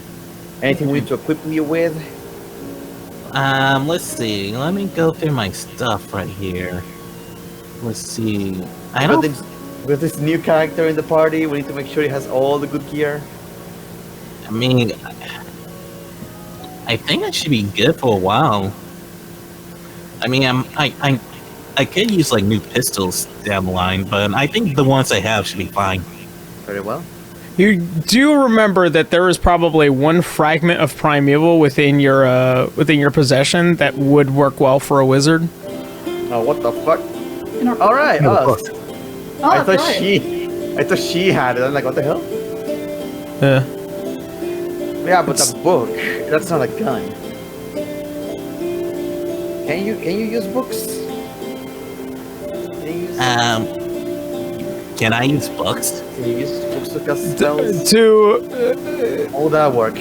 So in the sense of like spell books, this is how you manage to kind of come to comprehension of magic. It's almost not innate, but you seem to have an understanding of how to imbue your weapon and bullets with the magic that you could cast with the materials. You still have to expend materials in order to imbue that thing for the day, because it would be considered your prepare spell. This is the in a lot of people, how people say, you know, putting bullets into the proverbial gun is how you prepare your spells. This is the literal sense of that. Usually I mean, all I just really need to do is like imbue the spell, imbue the spell in the bullets. It usually takes a while, but I manage to get by. So Usually. All right, I think they have something that could that you can play with. Ooh, what? Wait, what do you have? It's a very handy spell book. That said, Yaro would have that information. Yeah, So Daki, go ahead and go into your equipment list, and then add items. Type in Starbound Tome, and it should be the awakened version.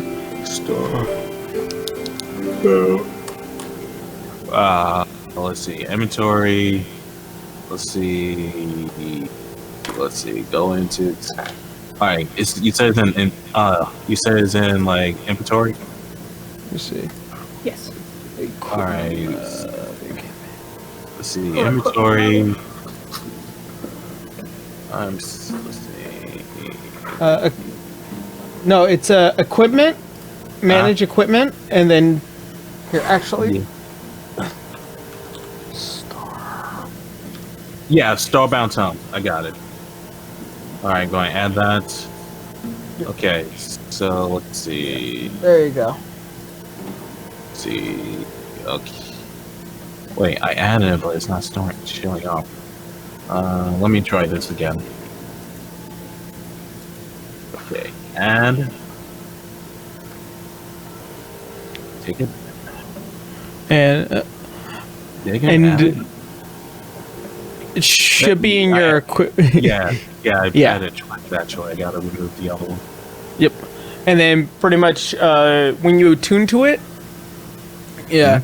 So going through some of the vault, bringing up with what looks like to be this almost space-like aesthetic of this book on its main cover, and what seems to be 3 separate stars in an accumulation, as it is representative of the goddess of Mistra. The book is cool to the touch, and upon opening it, you begin to see what is the beginning of several types of understanding of arcane differences, and it almost comes innately to you as you become attuned to the tome itself, to where it reveals a few spells in general for you. Ooh, those. Yeah, and those are just ones that you'll be able to just cast without having to imbue any of your bullets, and those take about a day to prepare. Wow, I think I can use this actually. Let's see. This book is interesting. It's interesting because I usually have trouble reading books. In fact, I think this is the first book I read in which I didn't get angry at about the lack of pictures. Yeah, this is a little... It is nothing but pictures. It is nothing but pictures, especially for you where you see what is arcane circles, runes that come into just like the mental contact of it all. It's almost natural to its understanding. Yeah, I like this book. I'm going to hold on to it. In fact, it's kind of cool to touch. I wonder if I can use this as a pillow. Well, it's up to you, really. Yeah, I'm going to use it as a pillow. All right then. I found out recently. If you involve gathering dust. Also, I got another question. Is your friend Candace over there always sad? Helena looks over at him. Just scowls at her. It's like watching a camera pan go from Helena to Canis back to Helena. Wait, You need to stop being so glum, friend. Jackie puts like her index fingers around Candace's, Candace's like mouth and She's trying to push up his lips to smile. Yes. Hello, buddy. This is the second person that's done this. See? God. You look, The second elf that has done this to him. see? You look so much better with a smile. Well, elves are the What are worst. you trying to tell him? Algo, can you imagine this party if River dies and I bring my fucking elf? God damn it. More elves to the party. Your elf barbarian. My elf barbarian, oh fuck. I haven't seen an elf barbarian before, to be honest. A fun time. You need to be happier. See? Doesn't it feel better to smile? Take your hands out of my mouth. Okay. But all I'm just saying is when I'm feeling down and depressed, I usually put on a big smile. It usually helps going through the day a lot better. I'll give it some thought. That's the spirit. Behind Daki, Helena's mouth is like wobbling, trying to keep it straight.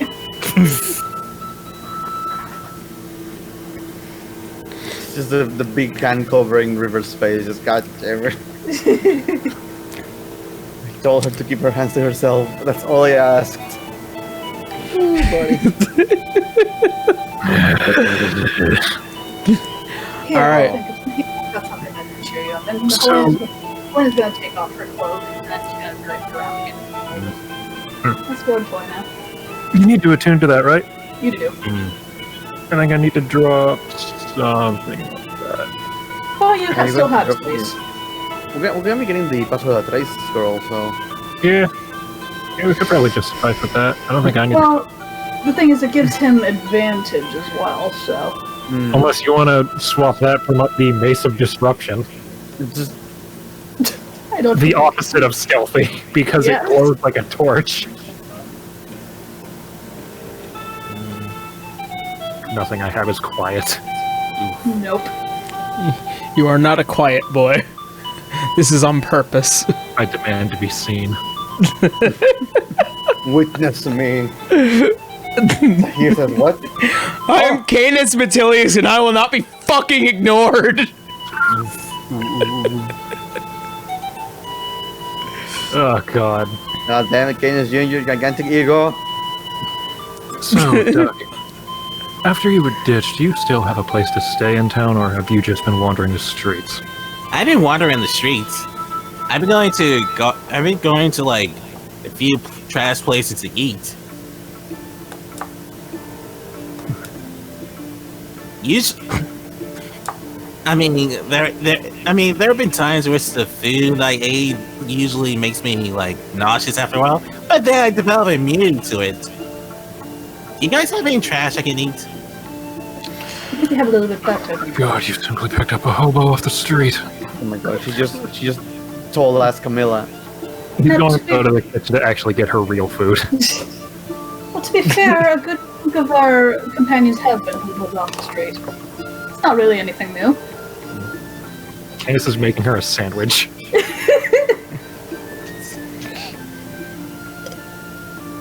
Actual proper food. So, upon this notion of a brand new ally, and Quick question. Is yes. she taller or shorter than Helena? How tall is she? I mean, elves are usually like 6 foot, 6 foot and a half. I was Usually, gonna say, I have made Helena short. She is 5'4". yeah. I guess Doug is like 6 feet. Damn. Helena is small for elf. So tall. Very small. yeah, Yeah, I gotta put that in the notes. Let's see. Description: parents, 6 foot.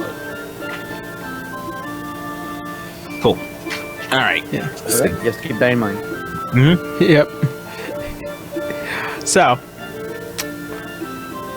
upon getting a new ally and having what will be the general plan over the course of the next month, finishing up your shopping, you guys get your brand new items and various things that you had asked of Dominic. You've also spend some time around the city in order to kind of just prepare for what will be happening in the coming month. Helena, you had noted that you were looking for a place just to kind of start a guild. There is one place in Luxmus where there are various empty and ready to be, I guess, people to move in or people to kind of gather and congregate in these new shopped areas. However, there is one that has kind of come across as a possibility that it is way out of the way, like almost on purpose. A small mansion that seems to kind of been abandoned at this point. The gates are falling off. The entirety of the front open area is overgrown. There are broken windows, and this place is just ran straight to hell. So far, there is no one of employ or no person that's ever claimed it, and you've gone to Arvello a couple of times in order to learn more about it. It's just abandoned. What a mansion. Now, Canis's family, if I recall correctly, Canis's family took care of things like this, right? Real Yeah. estate? Yeah, real estate. Yep. It's free real estate. It's free real estate. Yeah. Hey. It's for real estate. Oh god, one day I just imagine Canis as that guy. Yeah.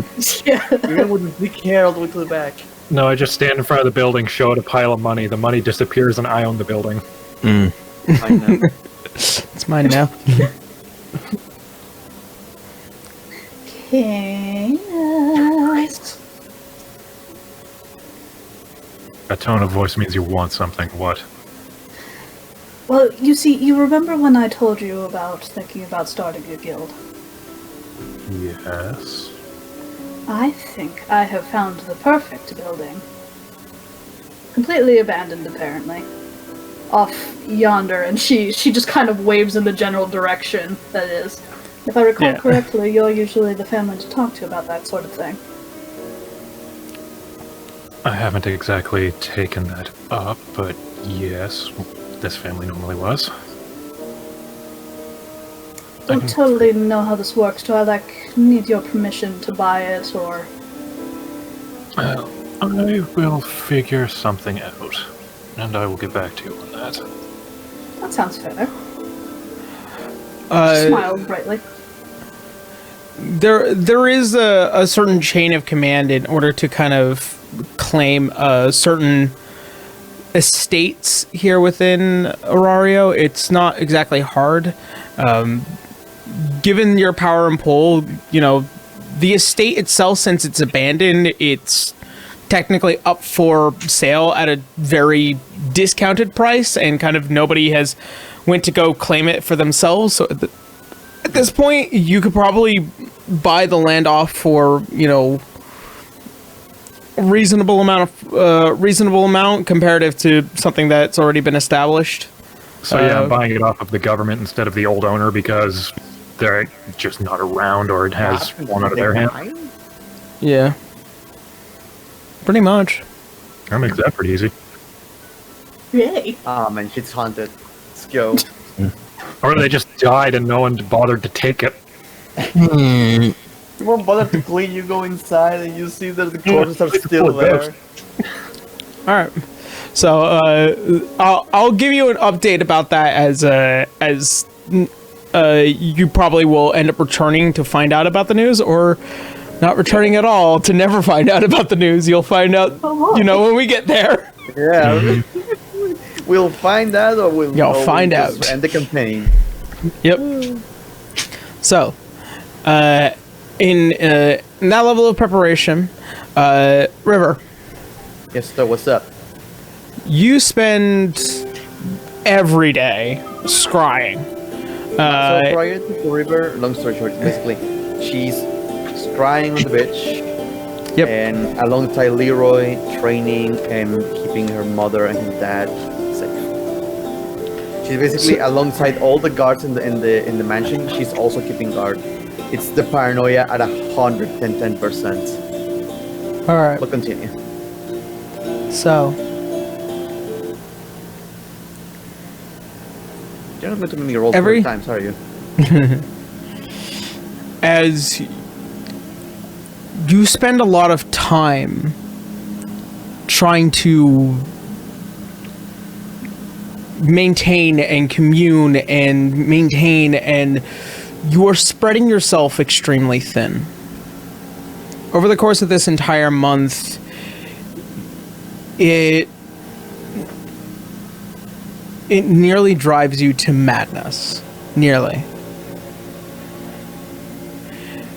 At a certain point, after the last scrying session, and you once again see Anathilius as she is walking among what looks like to be people and crowds from an unknown location.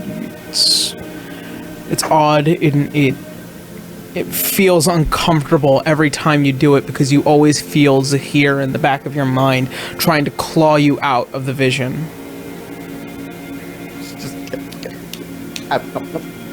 No, I want to watch. This mental slap fight.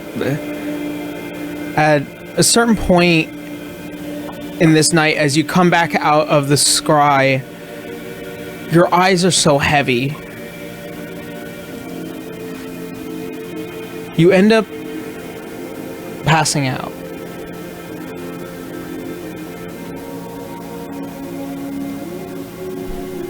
As you were staring well within the darkness of this dream, you hear the faint fluttering of wings.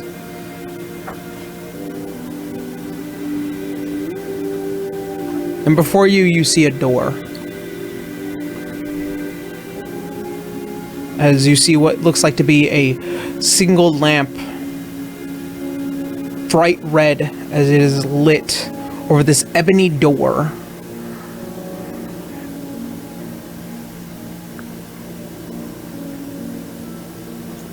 What do you do? Now we can state. I'm going to start approaching the door. As you begin to feel sluggishly towards it, as you reach up and you open the door, it is the immediate smells of roasted coffee beans and clean, dry woods, the ebony that kind of makes up the entire interior. A single spectral creature as it stands behind what is this bar along the side. And there, towards the end, a voice that ever so familiar.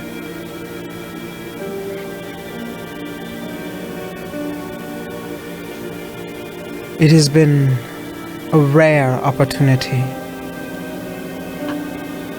but I think we finally need to talk. As you see what is the very coarse hair, very pale complexion, and the various almost gothic jewelry that is reminiscent of the form that has been described as, to few, the Raven Queen. There's an exasperated sigh. I'm not dead, am I? That would be a very bad way to go. You're not dead, I promise.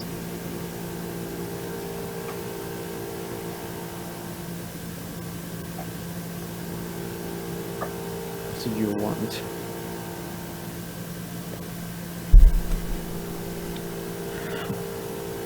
A word of advice. You shouldn't stretch yourself so thin.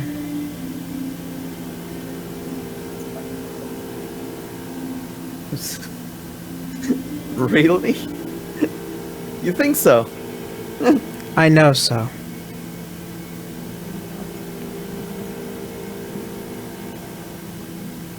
Time, while everlasting, will soon run out at some point. Yours, I do not want running out as quickly. But, in regards to this, I understand your pain, your paranoia. You are close to damnation. And by your own hand, you are about to jump into the mouth of a beast, a creature that you can barely understand.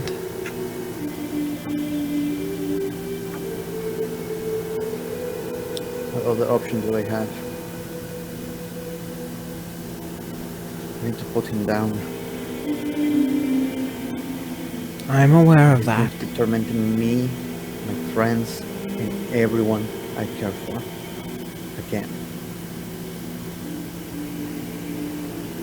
I understand.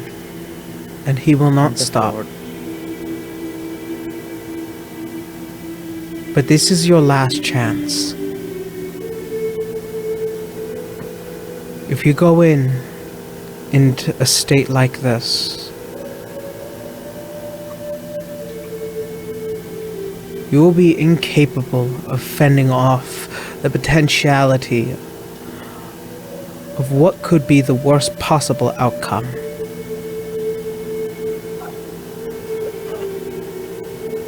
Because keep in mind, if you die, your brother won't.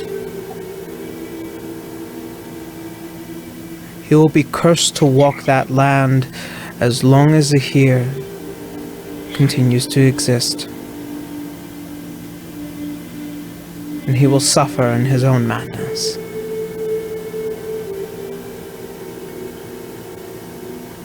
You will know that you did this to him.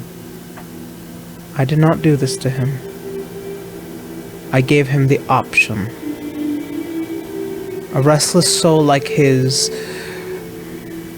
creates a great deal of imbalance. He made his deal.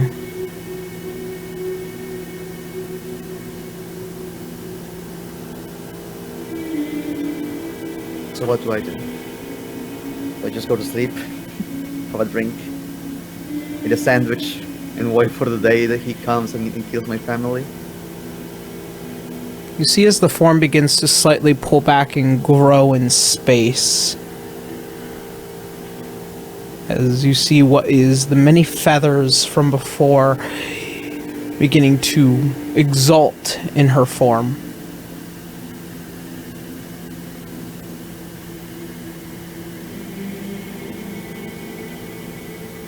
I'd like for you to actually consider putting yourself aside for a moment.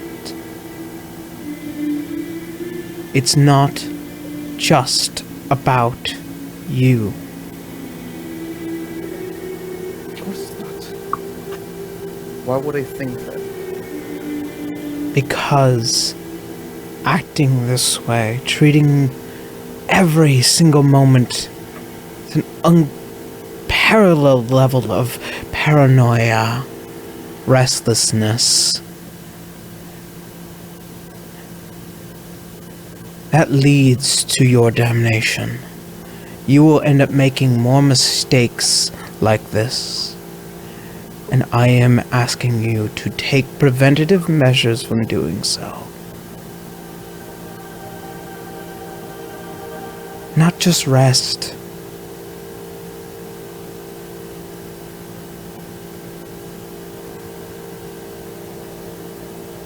The armor that you bear was from the first creature I could have ever loved. And now I continue that love again and again.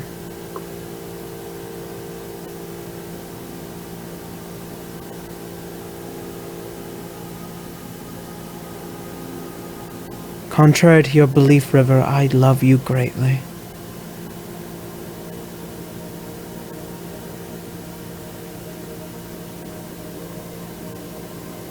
You take care of the dead, right? I do.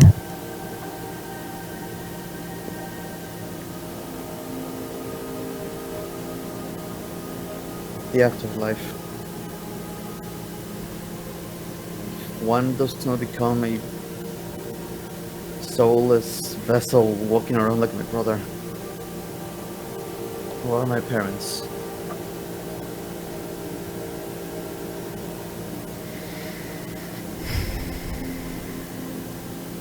Your mother and father.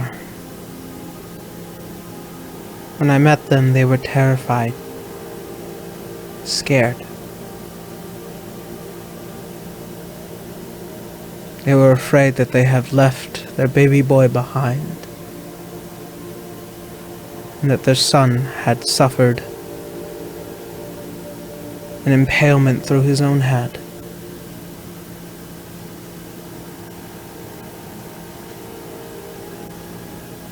But I assured them in the strings of fate,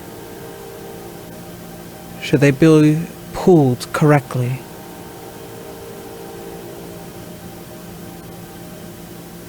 that your path would one day cross,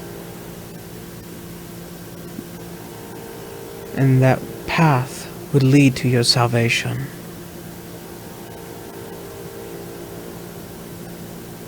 Your brother, on the other hand, was not so gracious.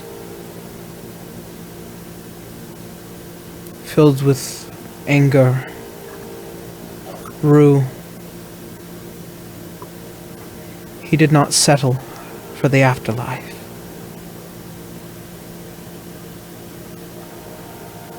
A certain level of regret and inexperience, I suppose. But your parents understood. They are at peace.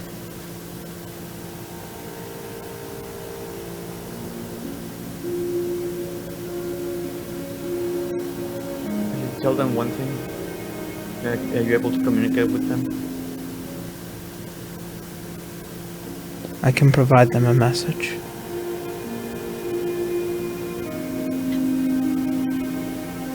Tell them I'm going home.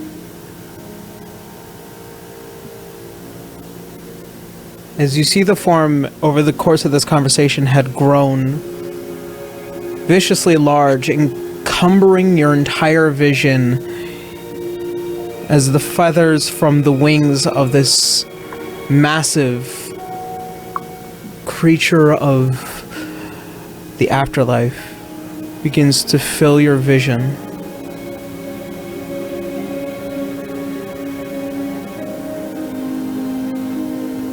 begin to feel light. And it is the next day as you wake up.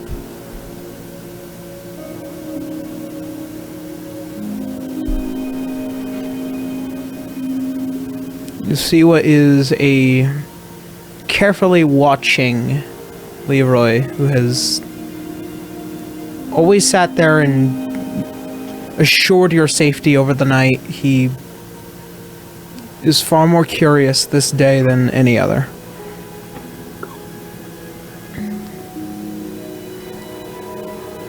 Hello, my shadow. Hello, my sister. Everything okay?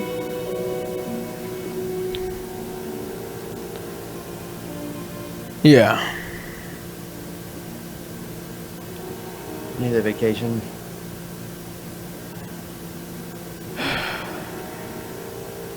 One day. Talk with your boss. She gave me the day off. She's pretty intense. Noted. You watch over my parents while I go walk. Sure. You head out into Arario for the day and kind of just to gather your thoughts. Yeah, if anything, I would just invite Helena or Dakira to just for a keep company and walk around the town. All right. So, Let's see. as you guys traverse through the town, Canis. You. Today is a very different day, as you've dealt with many times of having to deal with nobles and letters, especially in more recent time due to your mother's passing. Today is definitely different, as this letter requests your physical form at a particular location at a particular time. It is insigniated with one of the members of the Eclipse Eye.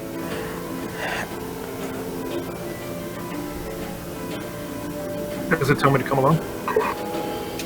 It does tell you to come along.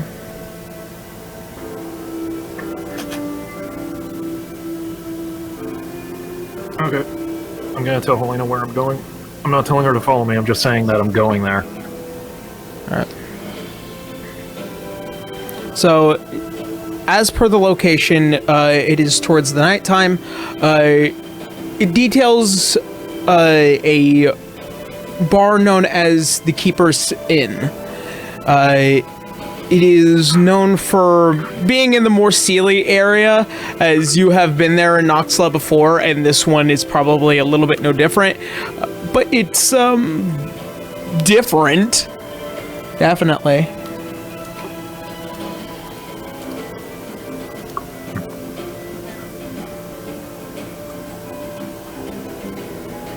Alright. So, anybody else have anything that they want to do today before any other events that need to happen? Nah, I think it should be fine. Alright. Look into the trash for more food, I guess. Nah, you gave her a sandwich. You gave her a sandwich. I mean, there is a giant robot man that lives here who has provided you on several different occasions the loaf of bread as per your request. So you can go through that event really quick, or you want to go through the next one? He definitely.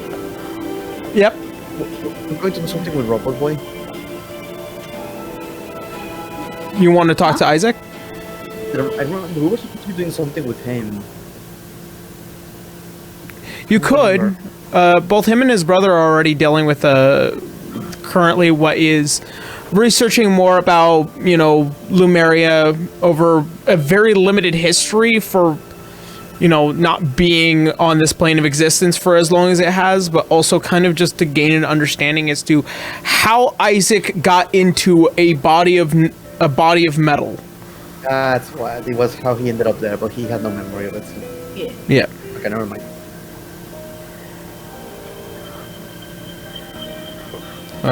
So that being a current circumstance. Let's see. Wells. Let's see. Is there anything that I need to do?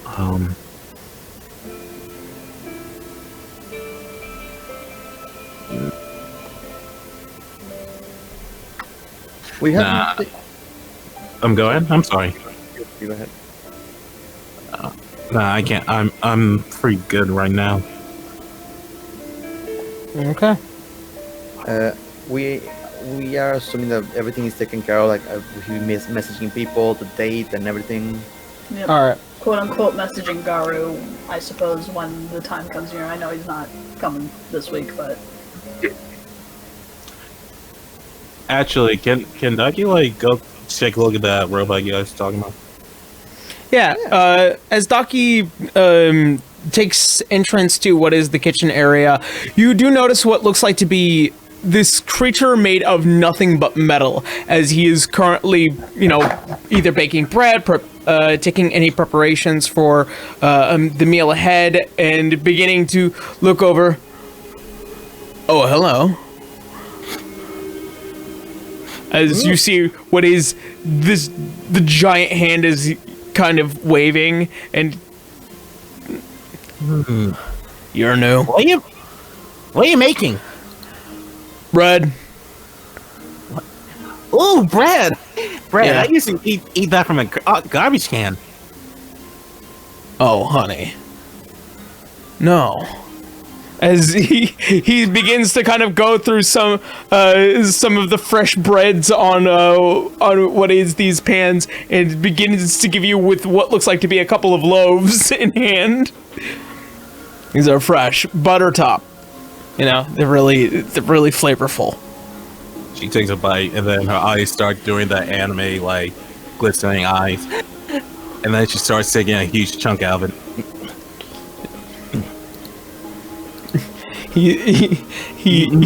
Isaac is very proud of himself. It seems like he's never lost his ability to taste, but you know, the ability to cook and ability to taste and all those things never really fall out of one's own kind of standards. So, all right. So are you like another elf or another weird creature I never heard of before? Do you have any more bread? So a level of thoughts. I don't. I mean, I'm Lumerian. At least that's the way I remember. What's a Lumerian? We're I think my brother would be better to define it. I can't. Not with this form.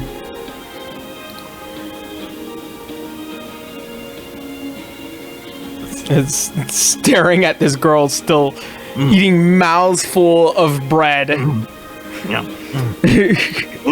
What the world of bread? Oh, hey, bread.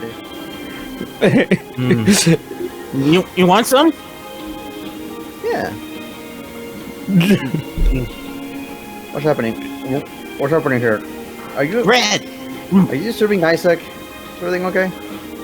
No, everything's fine. I mean, it's nice to see somebody appreciate my baking. I always do. Just I know you do. I'm just merely taking note. And Wait, people don't appreciate your cooking? it's I can't taste it, so I feel like it might be bad. I don't know. Why you think that? Lucky, chew 100 times first.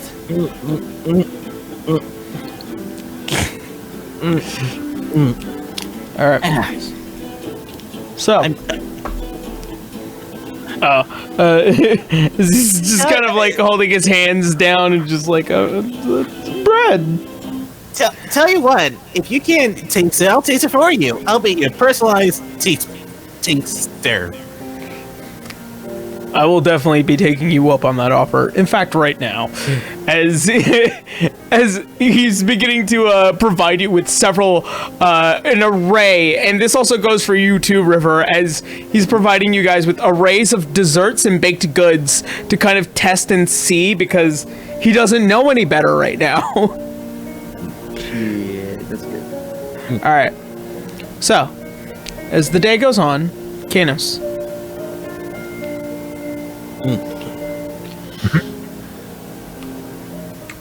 As you head out towards the Keeper's Inn,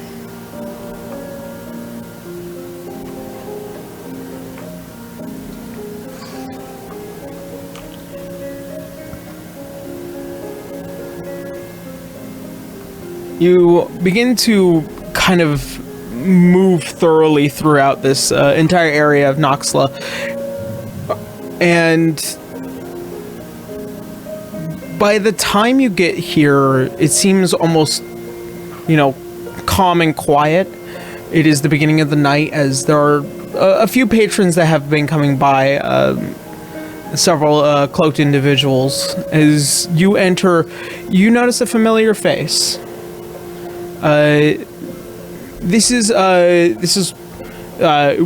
the caravan driver that you had been stuck with for quite a while at the beginning of the campaign. This is, I believe, Bumbuk.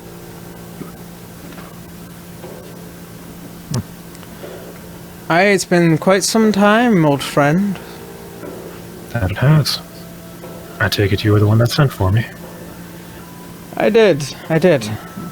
As she begins to kind of gesture towards the back room.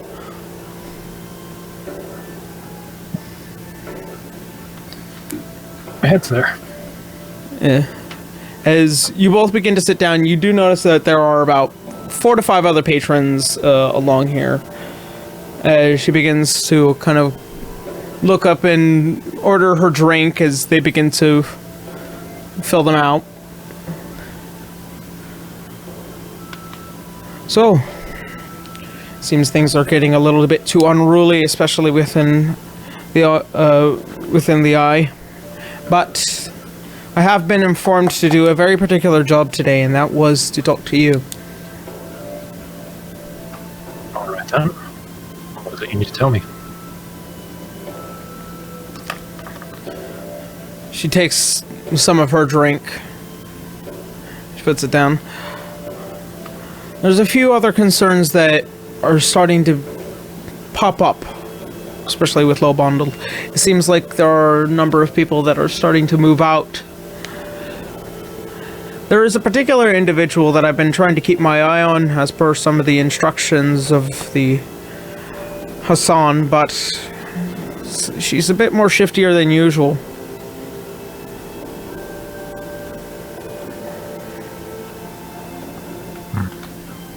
Can you gather as to why that might be?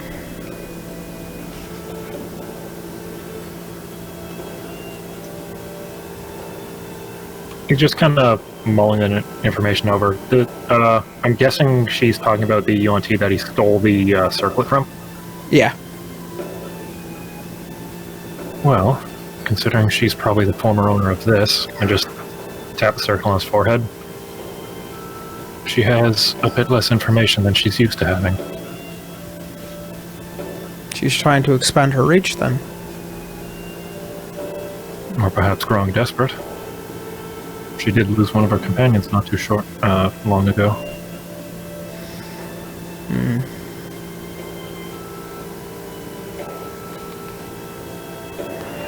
It's hard to get a read off of anything, especially when you have as much limited information as I do, or any of us do. Trying to get into Low Bundle has been a great deal of trouble. And as it has always come to our, at least immediate knowledge, the place is perfect and fine by all accounts, but there is something that has come to a bit more curiosity is the amount of trouble some other individuals are going to just to have your head on a silver platter. More than usual. Definitely more than usual. At any point, did you take a drink? No. Alright. Hell, he told Helena about this place because he's already paranoid. Yep.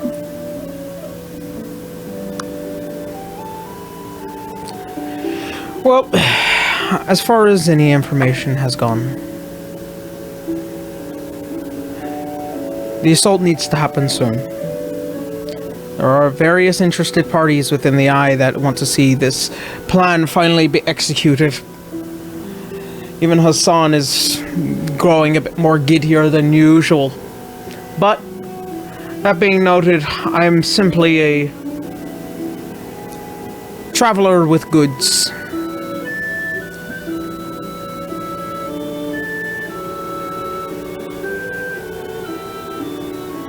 She begins. Know that we're moving forward rather quickly.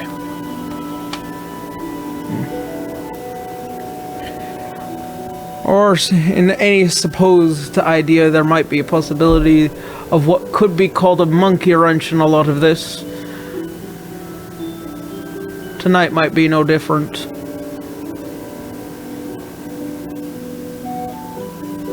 Oh. Canis, I need you to make a dexterity saving throw. Oh boy! Biscuit snap! Oh man. 30 days of scrying, I got not a single clue of this. So that's a net 0. And that's Man.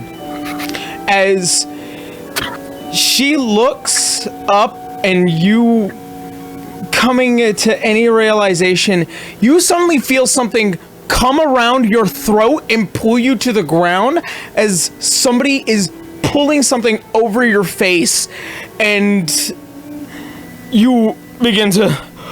I need you to make a Constitution saving throw now. Okay. Those, On that. right? 19. 19? As you begin to look over, you see what are an array of dwarven people as they begin to step over, as well as one particular face longing to see you suffer. Oh, we don't need this right now. Boy. I have been waiting far too long for these. Oh, the toad! Cast Spirit Guardian. Fucking platypus. As you begin to try and cast, what's its level? I'm casting it at 5th level.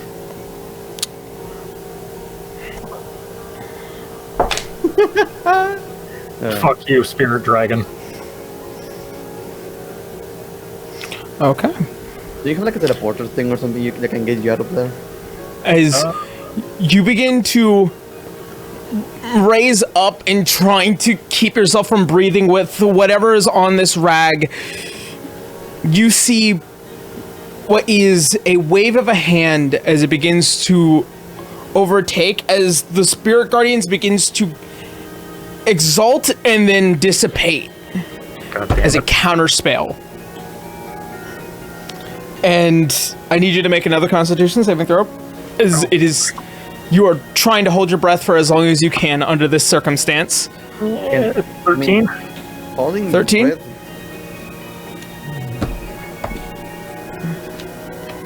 Nope. You make it. As you're now beginning to turn a slight blue as you're trying to hold on. I'm gonna let you make a single athletics check in order to try and break out of this grapple. Okay. While doing that, he's going to be yelling help through the communication ring. Or attempting to. Alright. 24 on athletics. 24. As you begin to grab and pull the rope and pull, and you begin to start screaming into the ring. We hear Alright. And River. Did he tell he was going to Helena? Yep, River. Flying Docky, there. come on. I'm grabbing Docky by the scruff. And, What's going on? Trouble. And I'm going to throw the one of the beads into the door. We're going to just teleport right down there. Oh. Alright. So you've never been to this place, by the way. However, I sure have. No, Yeah. you haven't been to this one. You've been to one that's nearby. So that will put. There are multiple taverns in this area. There is one nearby that you know of that have been described to you. So as you three jump out, you see with what is one of the more quieter ones, which is the one with a lot more detail. You guys, some are out around here.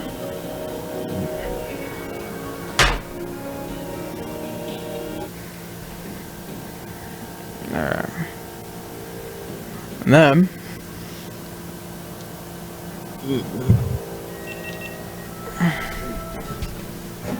Oh, what the, it's so blurry. Oh, so blurry. There is only pixelation. Yeah. You can see shit. It's not a focus thing. It's kind of dreamy blurry. Might have to use the actual stream then, guys. Yeah. Oh dear. Yeah, Discord is so blurry. I'm sorry. I'm just disconnect and reconnect, let's see. Oh boy, I'm completely surrounded. Oh Yep. boy.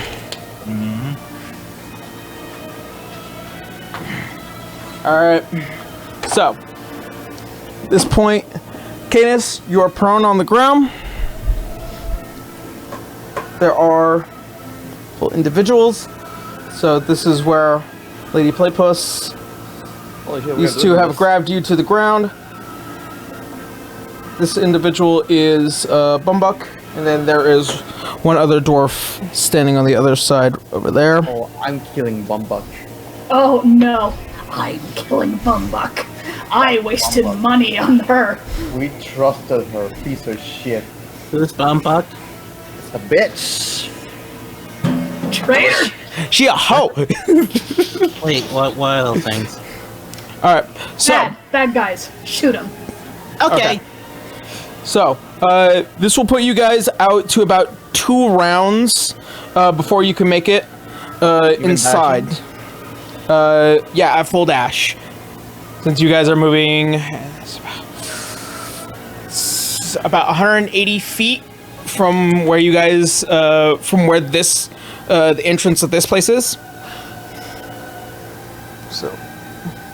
So, I'm gonna have people go ahead and start rolling for initiative, and then we're if you notice the order from across, I'm gonna have Doggy go ahead and start with her initiative.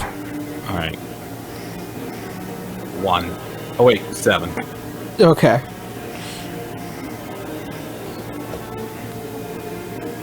Doggy, all right. River, 15 plus 4, 19. 19. Okay. All right. And Canis? 15. Okay. Let's see. This and Helena. Natural 20, so 25. Okay. All right. So. Don't be so paranoid, River. To be fair, what's It wasn't, but still. Yeah, point still stands. All right. So. Helena, full dash. Full dash. Full dash. All right. That'll put you. And About- about road. Can you use your bonus action to double dash? Well, it's... damn. Can I'm getting looking Dash, Hold on. dash, disengage, or stealth. That's bonus action. Yep. All right. That's true, so I can double dash. So, like a fucking lightning bolt, streaking across the street, bounding like a goddamn gazelle. You get 180, baby. yep. You're right about up to the door before you see with what looks like to be the immediate emptiness of the front, and you can hear the slamming of tables and things being thrown and glass breaking in the back. Alright, so that is,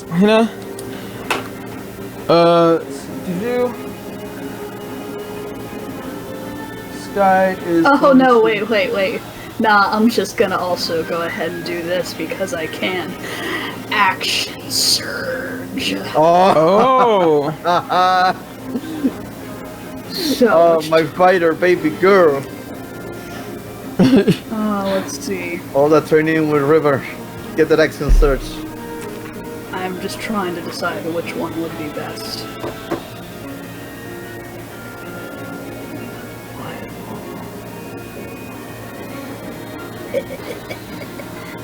Alright. Actually, What are you doing? actually, hold on. All targets. No, I don't want to hurt Canis. All targets or all enemy targets? It says all targets. Well, is it the same targets or creatures in the area? It says all targets. Okay. What are you doing? I am going to do my... I'm going to use one of my arcane shots with this one. I'm going to use my piercing arrow. Creatures in a line 1 foot and 30 feet long. Each creature in that line must make a dexterity saving throw. So I am going to... That line that basically has me diagonal with Canis in between, who are those two? So, this is one of the entourage, this is Rodella, and then that is another dwarf who is kind of just acting stalwart in this immediate form. Alright, we're going for those three then, baby. Because they're all getting hit. Probably. Hold on. Let's see. Let's see. So they have to make a dexterity saving throw. Let's see. Question, were they expecting us or will they be surprised? Helena kicking in a door is pretty apparent. Okay. That doesn't mean anything. That said, 19 overall to hit. 19 overall to hit. Okay, so one is a 5, one is a 17, and one is an unnatural 20. So the 5 fails, the other 2 pass. Okay, so this one will be our 5. Okay. Half damage on a success. Okay, so they're taking half. So I'll do the damage for the one that's just right in front for the normal. Okay. For the normal one, so that one takes... that takes 12. Okay. Plus...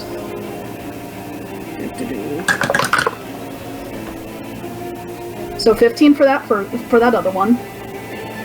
Okay. For the very first one, and then the other 2 take half of 3, so I think that's ends up being 1, or do they round up?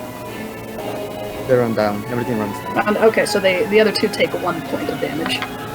Okay. And then this one is... Alright. And so with the action surge, I gain an additional action, and I also have extra attack, so I can attack again, right? With action surge, yes. Okay, so one more person in front. Alright. That is going... that's higher than the first one, so that's gonna hit. Alright. So that is going to be an extra 14 damage to that guy in the front. Alright.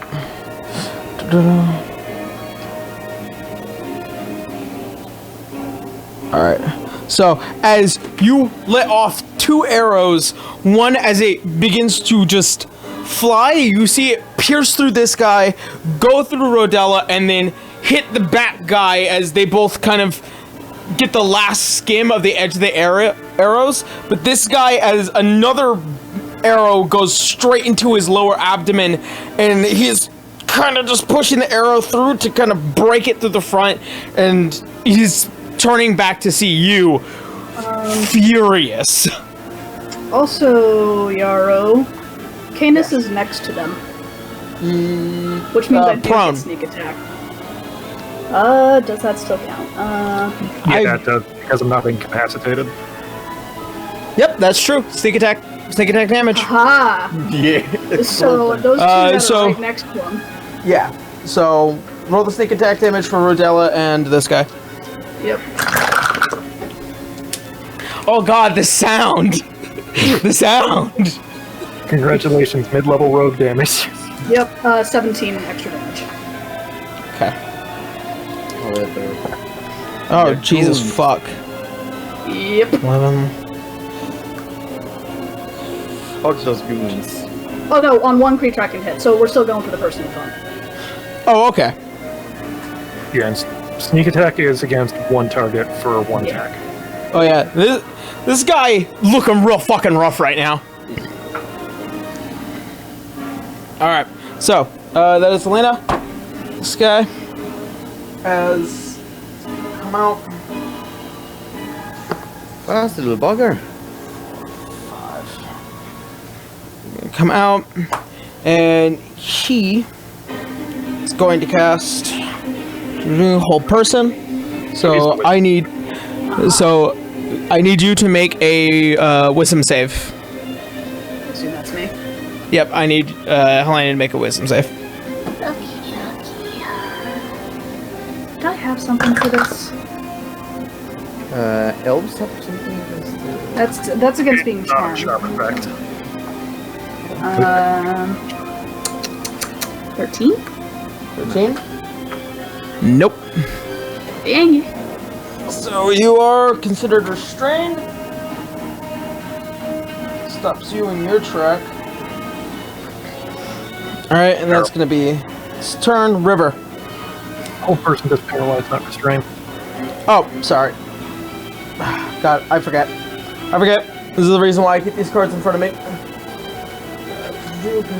Paralyzed. There we go. I can't do anything but run towards it unless the maximum movement I have allows me to be able to see someone.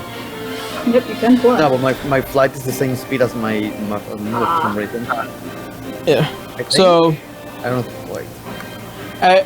at full bound, you are about a round away before you can reach the door. Alright. That's the Raven. You can say that's the speed. 1 second, you can come back. So, alright. How close is the Raven? What? Raven. Oh no, never mind. I do get the stats of the Raven, so I can move 50 feet. Flight speed per turn? Uh-huh. So, at full dash is 100, so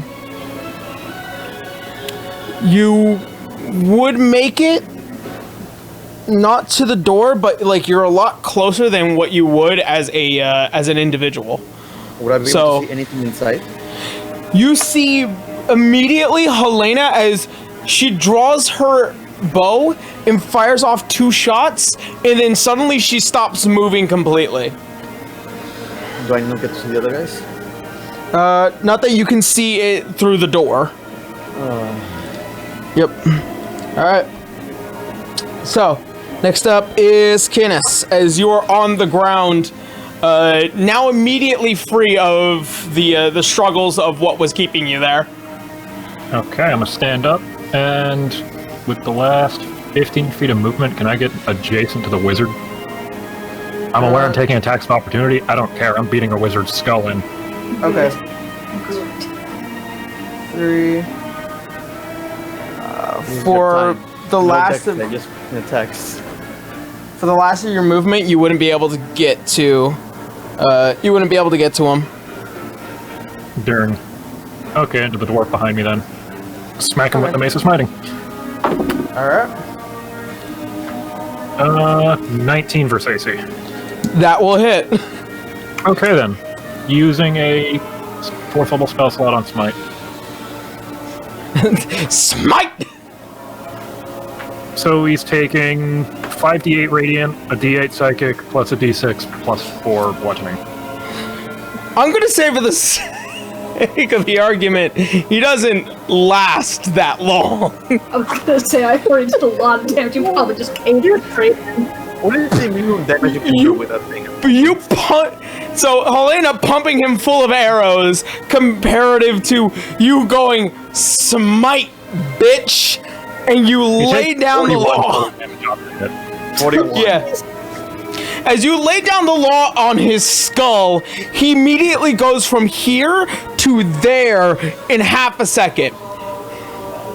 Just the berserk clang noise as I stand Yeah. up and march towards the wizard. Clang. Clang. The giant All frying right. pan. Okay, Not letting so. me cast spells. Fuck you, bitch. Alright, so there's that. Alright, is that it for Canis? Yep. Alright. She is gonna come up to you. She's going to make an attack roll. Fucking dare. Yeah. You took everything from me! And she pulls out this long, jagged knife as she goes in for what is this lunging stab, and that is going to be 22? Miss. Miss? As I have a 24 AC. oh Jesus. That's why I wasn't really scared of attacks of opportunity marching Yeah, towards no. the wizard. Yep. Dex saves, fuck those, but punching, meh. Yeah. As this jagged onyx blade begins to scrape across the adamantine shell of your physical form. All right, so that's gonna be Someone punching freaking Gus with a spoon and he just looks at them. she. Even better, this armor makes me immune to critical hits. Yeah. I guess that's the case, to her best. To the best option she might have. She runs She's gonna use a bonus action and disengage. Oh fuck! What is she? Rogue, I guess. Yep. Or she's secretly been a goblin the whole time. All right. Goblin. So I gonna believe be- she's a rogue. If I recall correctly. quite a bit of time to do what it is she wants to. All right. This one.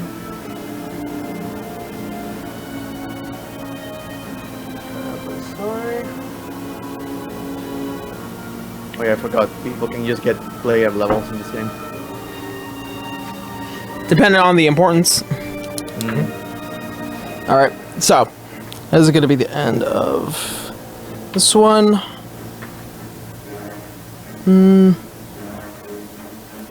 Nothing to really do with this. All right, so going to be end of that turn. Daki, you are watching what is what was your two allies as they begin to bolt towards this tavern. You begin to follow suit at full speed. So dash 30 feet, 60 feet. You're slightly behind River, but you will get up to the door in the next round. I guess 60 feet. Yeah. All right. So 30 or 35? Depends on the elf, I I think. think Wood Elf gets the speed bonus. Yeah. I think it's Yeah. Mayo? What are you? I know Daki's a high elf. Yeah. Yep. All right. So it's gonna be that. This guy's dead. This one.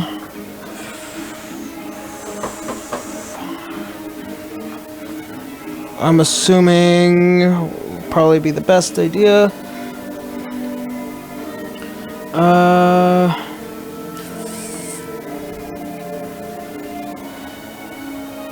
Well, I have no idea what's coming to them. The reckoning. The reckoning. I need something to let out my frustration.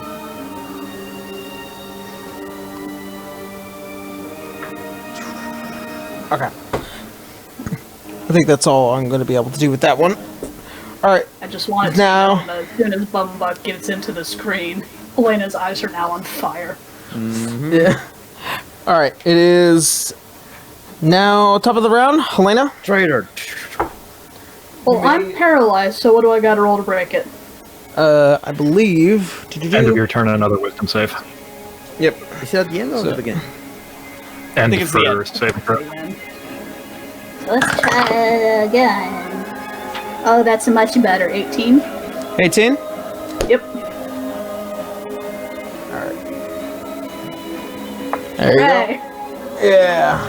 Alright, and that will be your turn for that. River. You are I am flying in. flying in. You come, I would say, at finalized movement and then bonus action to drop the polymorph. Probably get right around here. As far as I go? Okay. And then you do. My action. Let me take that. I look at this again. Alright. Gonna roll for Leroy now. 10-foot radius. 10-foot radius, so it's 20. It's 20 by 20. 10-foot radius is that red, outer red. It's very difficult to see that, but it's, yeah, it's basically 4 scores by 4 scores, correct?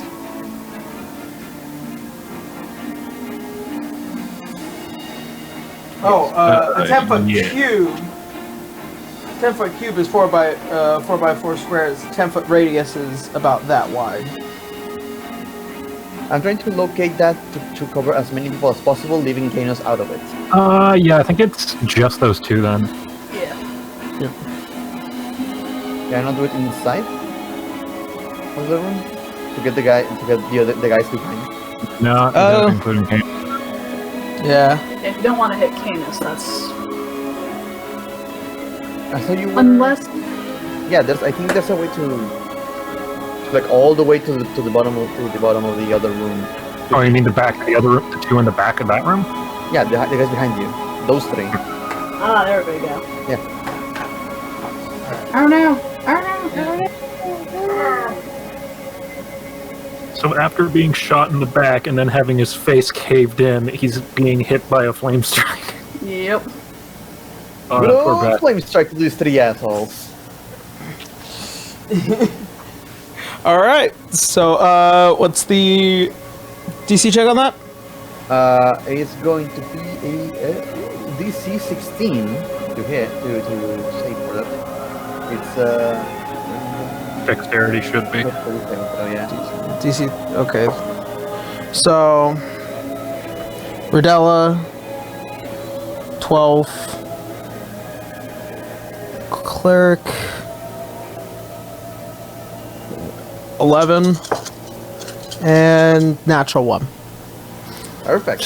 So all of them fail. Yeah. You hear that? So meaty. So many D6s.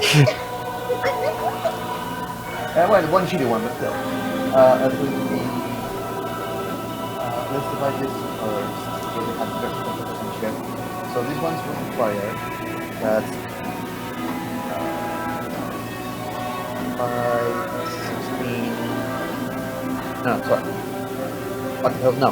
10, 15, 18 points of fire damage. Okay.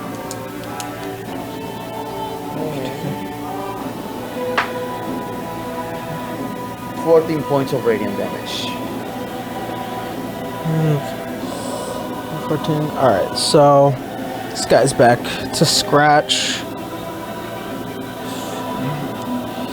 14, that's 32, so. Alright. This guy's barely standing. She's still got some meat on her bones. Wait, who? Rodella. That bitch.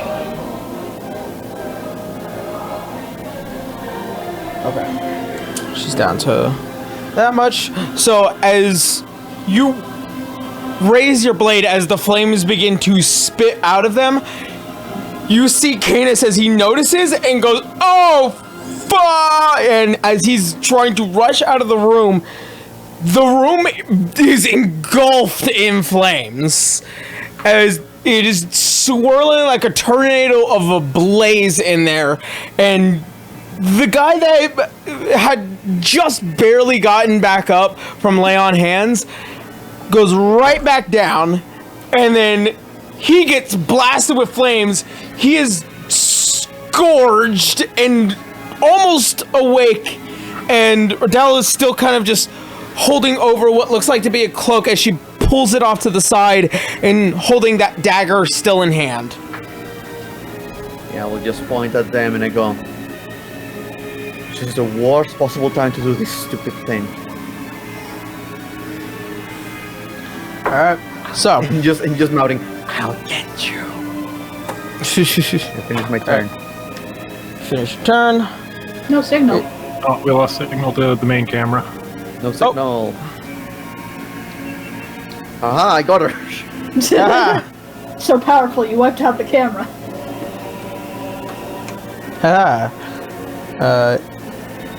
Damn it, made me lose track what I was doing. After me or not? Ooh, little old me. Alright, so you land, you cast your spell, Leroy pops out from the shadows, and you see as he's now holding both blades in hand, and he's like, "No, I'll do it." A competition it is then.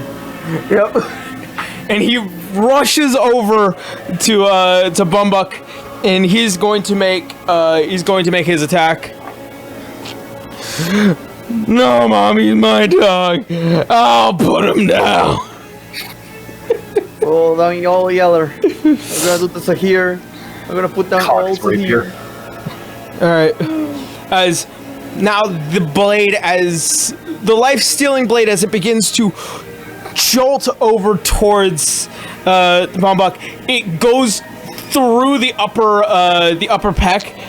It's going to do.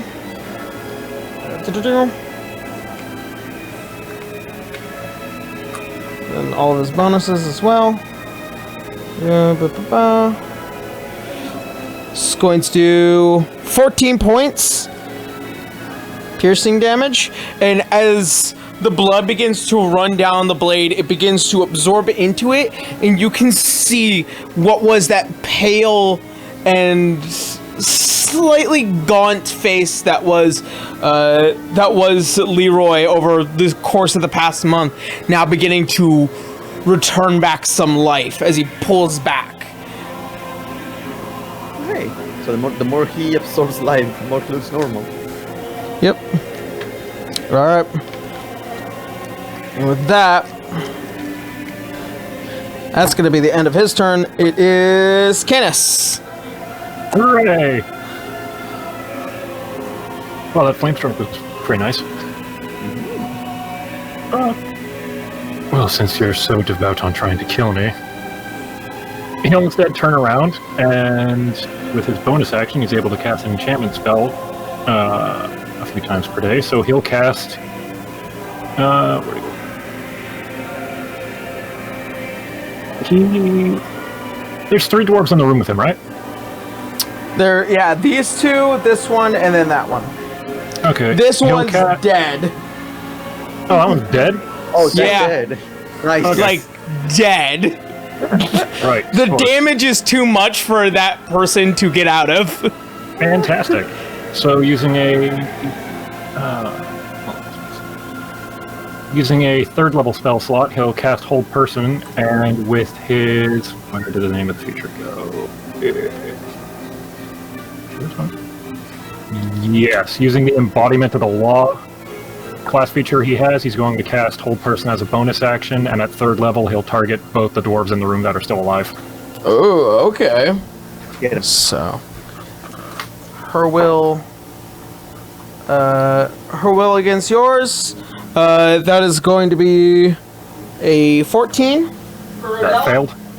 All right. And no, that's a natural one. Okay, they both failed, so they're both paralyzed. And with his action, he'll use the Radiant Soul and have the wings burst out. All right. Or cast down And upon that's on your movement. I'll go up to the bitch that tried to shank me. And that's his turn. In the name of God. In the name of God. Oh, so that's how you want to play it. Hold there. All right. So she did roll a natural 20 to try and get out of it, but that is her action. That's her turn. Yep, that is her full action. As the fear of Canis imbues, she snaps out of it and tries to pull out what is the second blade in order to prepare what might be an onslaught of her damnation. Let's see. It's for you. And she's gonna look at Leroy and she's like, I'm really sorry to have to do this to you, little one. And she's going to pull out her blade. She's going to make 2 attacks onto him.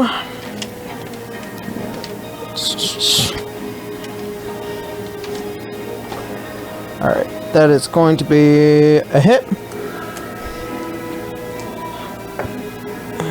So 8 points for the first. Second attack is a miss. So as she draws out her blades, she stabs into Leroy and then pulls back as he remains functionally untouched by the action. Alright. Oh, nice. She stabbed a corpse. So, Ducky. As you make your way, you finally enter into the building. You're all like, ha! I made it! And you just see what is now chaos, as a room is currently on fire in that direction, now glowing with radiant light. What looks like to be now Leroy here, and also your friend Helena and River kind of just standing in the middle of the room, kind of preparing for what will happen next. Going to Ducky. Ducky, dwarves, evil. Oh, yeah. Okay. All right, Matadog. Do we still want the things burning in the dungeon? Oh no! It's dissipating, but you're noticing what's going on in all the chaos. Well, okay. I'm just going to shoot the next. I'm just going to shoot whatever dwarf is just near me. All right. So she's just going to. So this wizard right here. Okay. Yeah.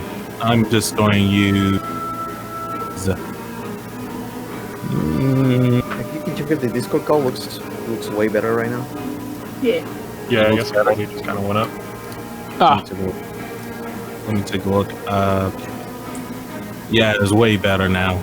Okay. I'm going to use just a regular fireball with a bullet. Ball or bolt? 3rd level fireball. Ball. Yeah. B-A-L-L ball. Still bullet either way. Oh my god, how big is On this? that motherfucker? 26. 26 points of damage. No. I think you're confusing it. When you cast Fireball, it's a large radius, right? But you're wanting to just hit that one guy with a bullet. Yep. There's fireball and firebolt. Yeah, firebolt is 1. Exposure. Yeah, fireball is a radius. Firebolt is 1. I think. Alright, yeah, no, Yep. Darky wouldn't want to try to use fireball in this situation. Alright, firebolt then. Yep. I'll just stick with firebolt. Alright, so Potentially hitting one of your allies. 19. 19. 19? Yeah, no, that'll hit that one. Alright, and What level are you casting Firebolt? It's the cantrip. It just has base damage based on its level. yeah, I cantrip. Oh, And- yeah, that's right. And 9 points of damage. 9 points? Okay. Do-do.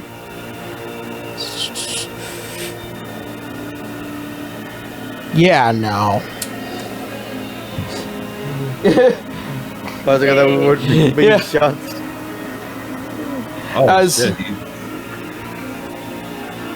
As this one had, I believe, was getting caught up in some stuff earlier.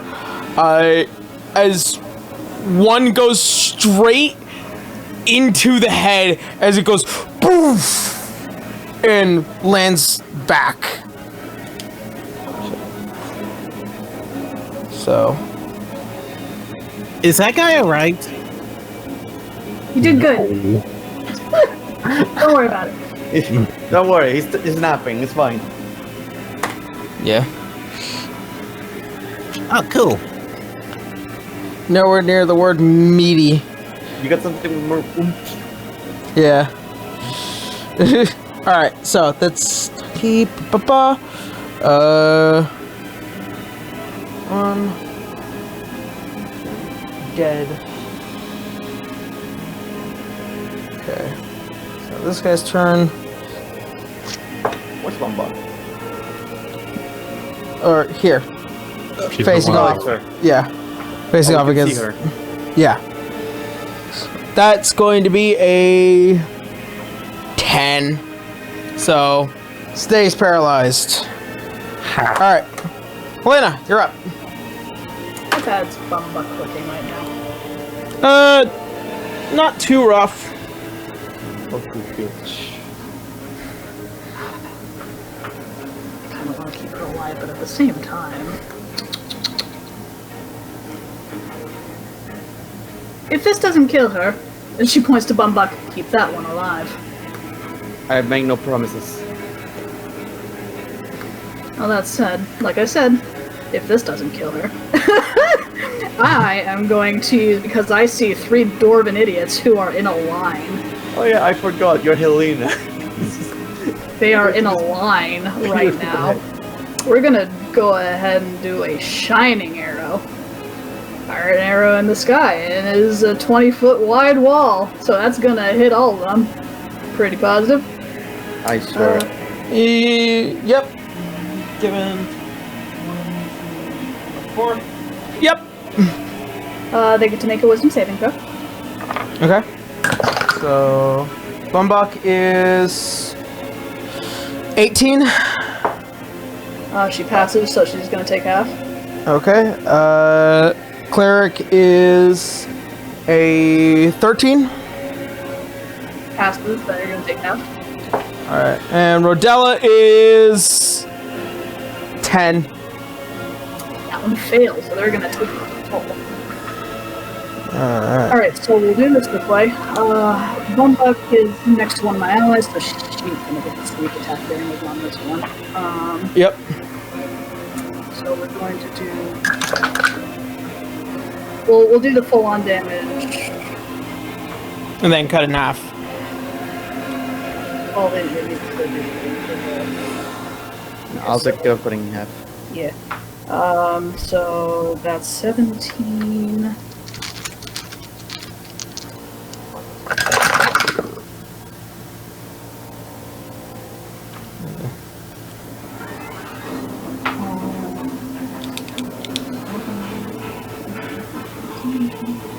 That's 17. So 17 for just the regular piercing. Okay. And then the others are going to. Where are my d8s? There.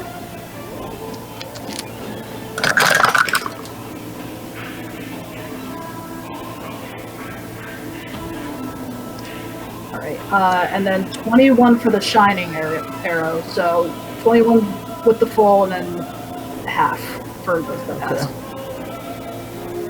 Okay, 21. That's gonna leave you at 1. And Sky is at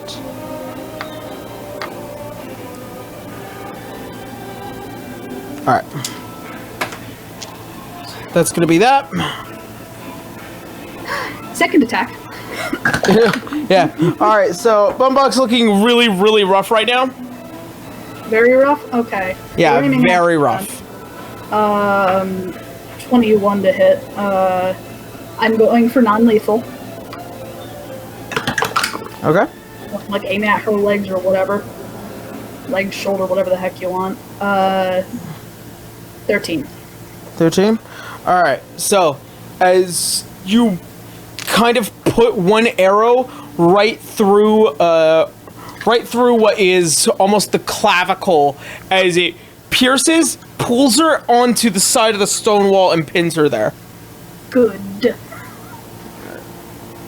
I take it she is quote unquote the good. Yes, fantastic. I'm gonna say, since it's non-lethal for your sake, she is just pinned to the wall and knocked out right now. For now. Fantastic. That's my turn. Alright. It is... Nope. River.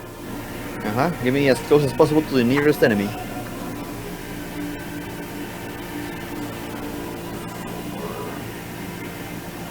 Five, right about there. Question: Is Bumbuck unconscious, stable, dying? What's the deal? Right now she is unconscious with an arrow pinned through her clavicle on a wall. Okay. I did non-lethal. Should be fine. She's unconscious. Yeah. Yeah. Am I close to anyone to hit? Unfortunately, no, for your full movement. Just 10 feet out of range of this one guy. Yeah, if you are only slightly faster or a normal human. I know. Wait, did my movement increase or something? I forgot. I thought you had an item for that, but I might be thinking of Walnut. Yeah. Yeah. No, it was. Yeah, you're thinking different character. No, I'm gonna use dash action to get in between. Well, the paralyzed guy, yeah, and the bitch. Actually, Okay. might as well. Put you right there. Yep. Hello. And she's currently watching as the radiant figure of a one Canis slowly stepping towards her. River looks at her for a second, like snapping fingers. Platypus, right? All right. Is that gonna be And River? I'm going to use my action search All right. because why wouldn't I? Yeah. And I'm going to leave the bitch for last for Canes. So I'm going to attack the guy who is paralyzed. Okay. Hooray! You okay with that, or you want to kill her first? Up to you, man. I can't speak. Attack rolls against this creature have You know what? advantage. Yeah, they have advantage and they are critical. That's how I died. Yep. You know what? No, I'm not gonna risk her escaping or some shit. I'm going to attack her. All right. I'm terrified of that because we have seen enemies running away.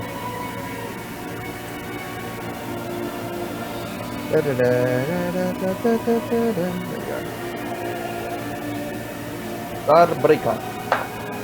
Ooh, that's going to be 23 to hit. 23, that will hit. Okay, second attack. Ooh, 19 for a total of 31. And I crit That will- 19. Yep. And the third one.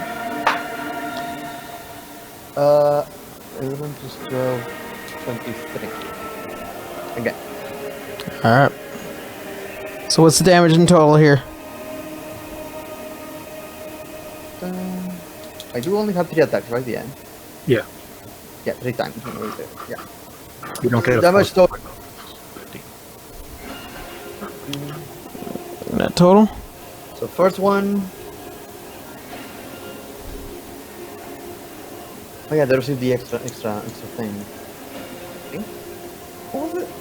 The Starbreaker had a thing for damage. I forgot.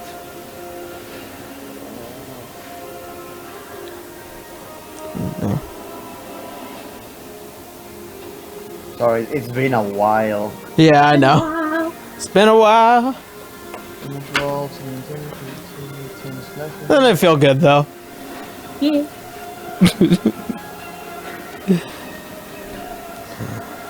So anyway, I started blasting. Okay, yeah, I see. First attack does 4, 5, 6 plus 14. 14. 14 All right. points of piercing damage. Second one, it was a crit. Those 8 plus 8, 16 times 2. 30, 32? 32. Nope. Oh, no, wait. And last one. How is she looking, by the way?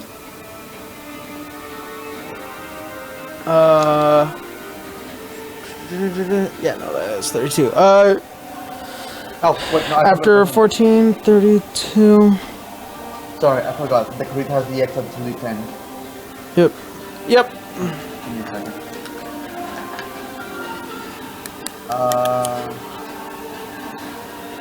9 plus 7, 16 times 2. So it was 16, 32 times 2, 64. 64? Yeah, actually it was 64 with the second hit. How shall you slay? I will not slay actually, but I'm going to Oh. hurt her very, very, very, very, very, very, very, very bad. To the point of leaving her unconscious and full of scars. Alright. As you, filled with some form of pity, if one could even call it that, as you begin to lay into Rodella several times as she begins to drop to the ground unconscious with several lacerations across the entirety of her body. Will my third head still go to her, or can I just switch it to the other guy? The third one wouldn't have gotten to her, but The 23? yeah. Okay. But she will be unconscious by the time I do the third attack. Okay. Yeah.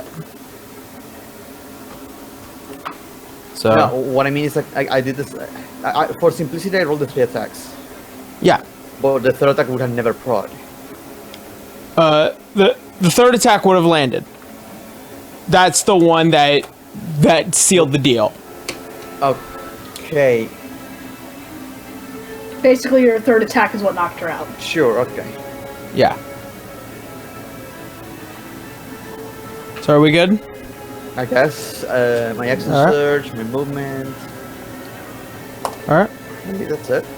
Unless I can get a bonus action. No, action surge is my bonus action? I forgot that. Can you do anything in a bonus action? I can do something with bonus. After doing an attack, I can use my shield master to knock someone down. Which is the guy next to me. Yeah. I mean, he's already He's- paralyzed. I don't think you Yeah. can work. Yeah, might as well. I fuck him. Shield badge with advantage. He can really defend himself. Push over the guy who's paralyzed. Wow. So, 32. Yeah. Just. Defend himself. I don't care. Yeah. I need to use a second for something. Alright. So. Push over the guy. As. Boom. Boom.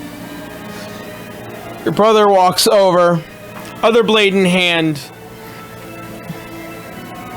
Should I? Can I? I still killed the big one, so it counts for 2. I could let Daki have the final sec.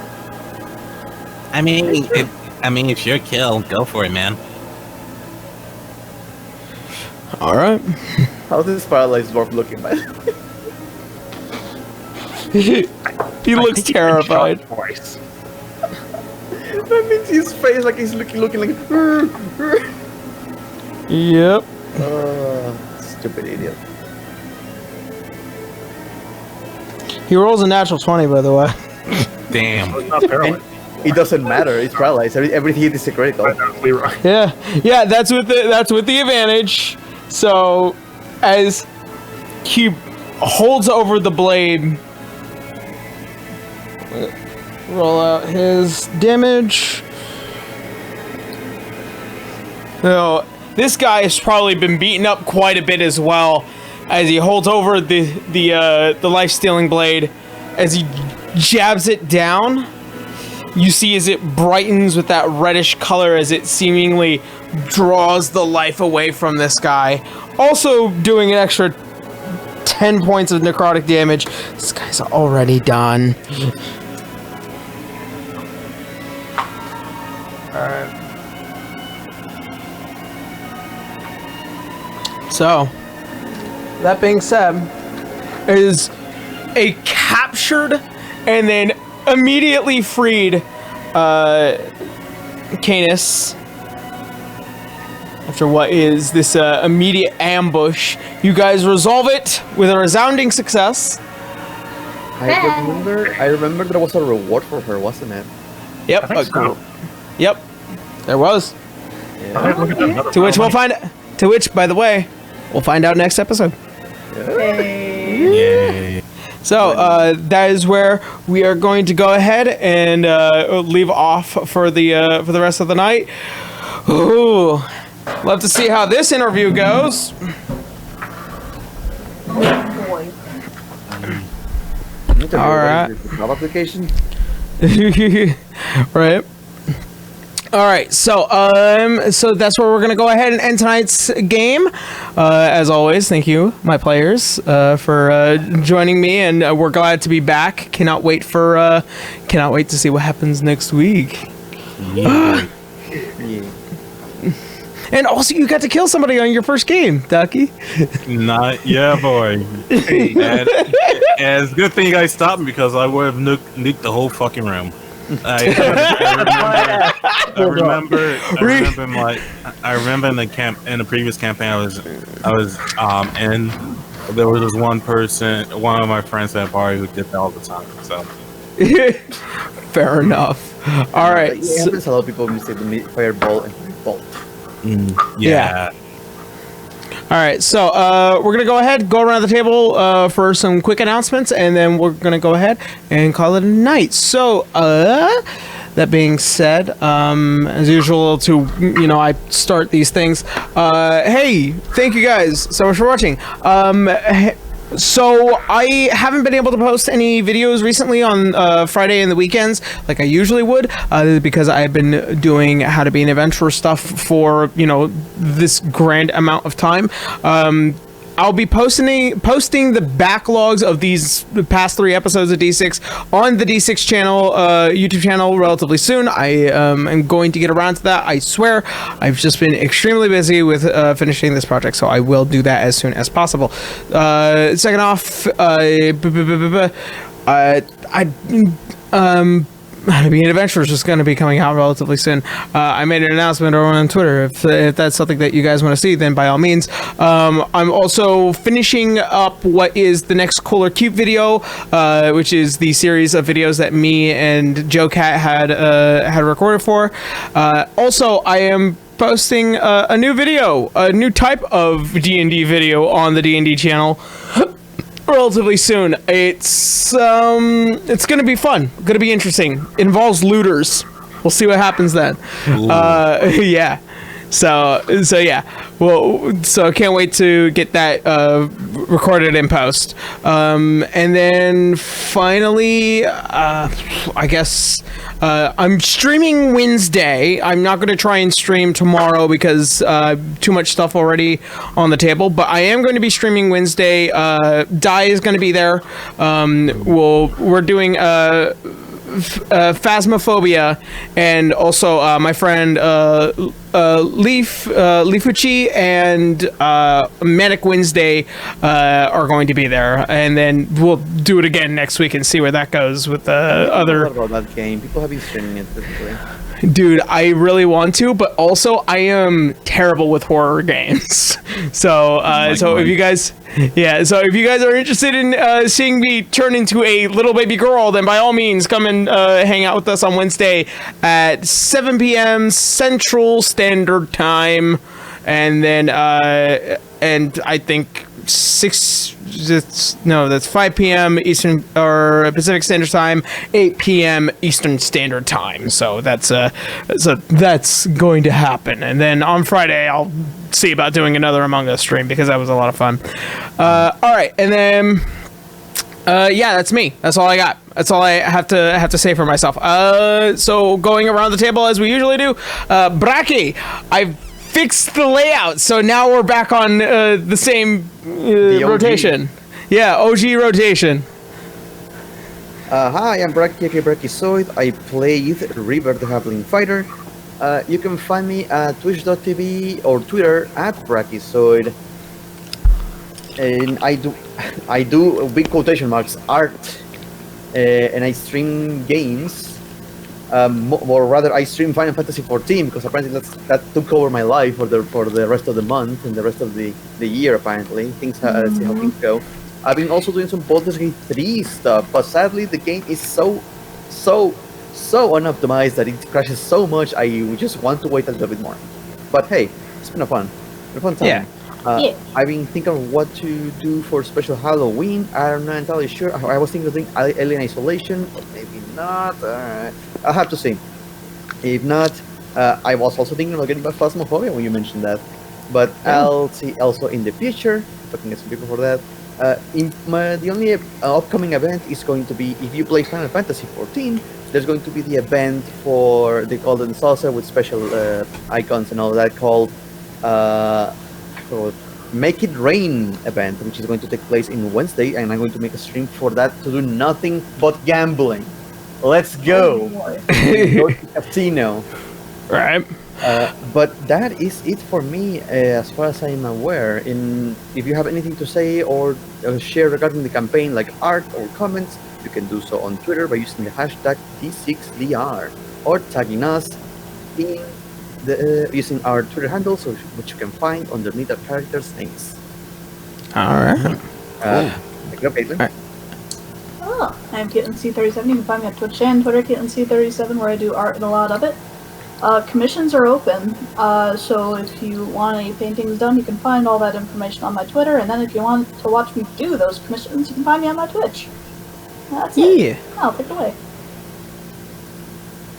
Hey, I'm Sir Maleric. You can find my Twitch at twitch.tv/Sir_Maleric.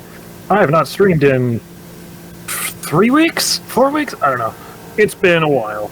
But I should be able to pick that up soon. Yeah. But the most recent place you could probably find me is I show up every Monday on Cheru's channel for the Divinity game, and that's as well with Caitlin and Bracky. Yeah. And besides that, I show up on pretty much all of my other friends' streams, just randomly popping up. Yeah. All right. And last but not least, Die. Anything happening over the course of the next week? Hey guys, Die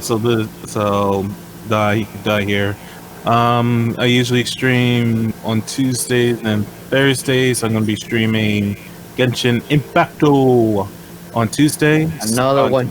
Yes. Yeah. Another one. Another one. Another one. Thursday I'm going to be streaming. process on animation I'm working on. Hamster Faceman. In fact, Yaro is the voice of Hamster Faceman.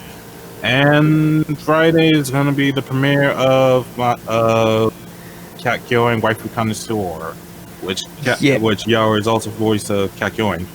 So we've been working on this project for I would say nearly a year. I think so as well, like a year. So it's finally good to actually get the series out and for people to go what the fuck on Friday nights. Well, Friday afternoons.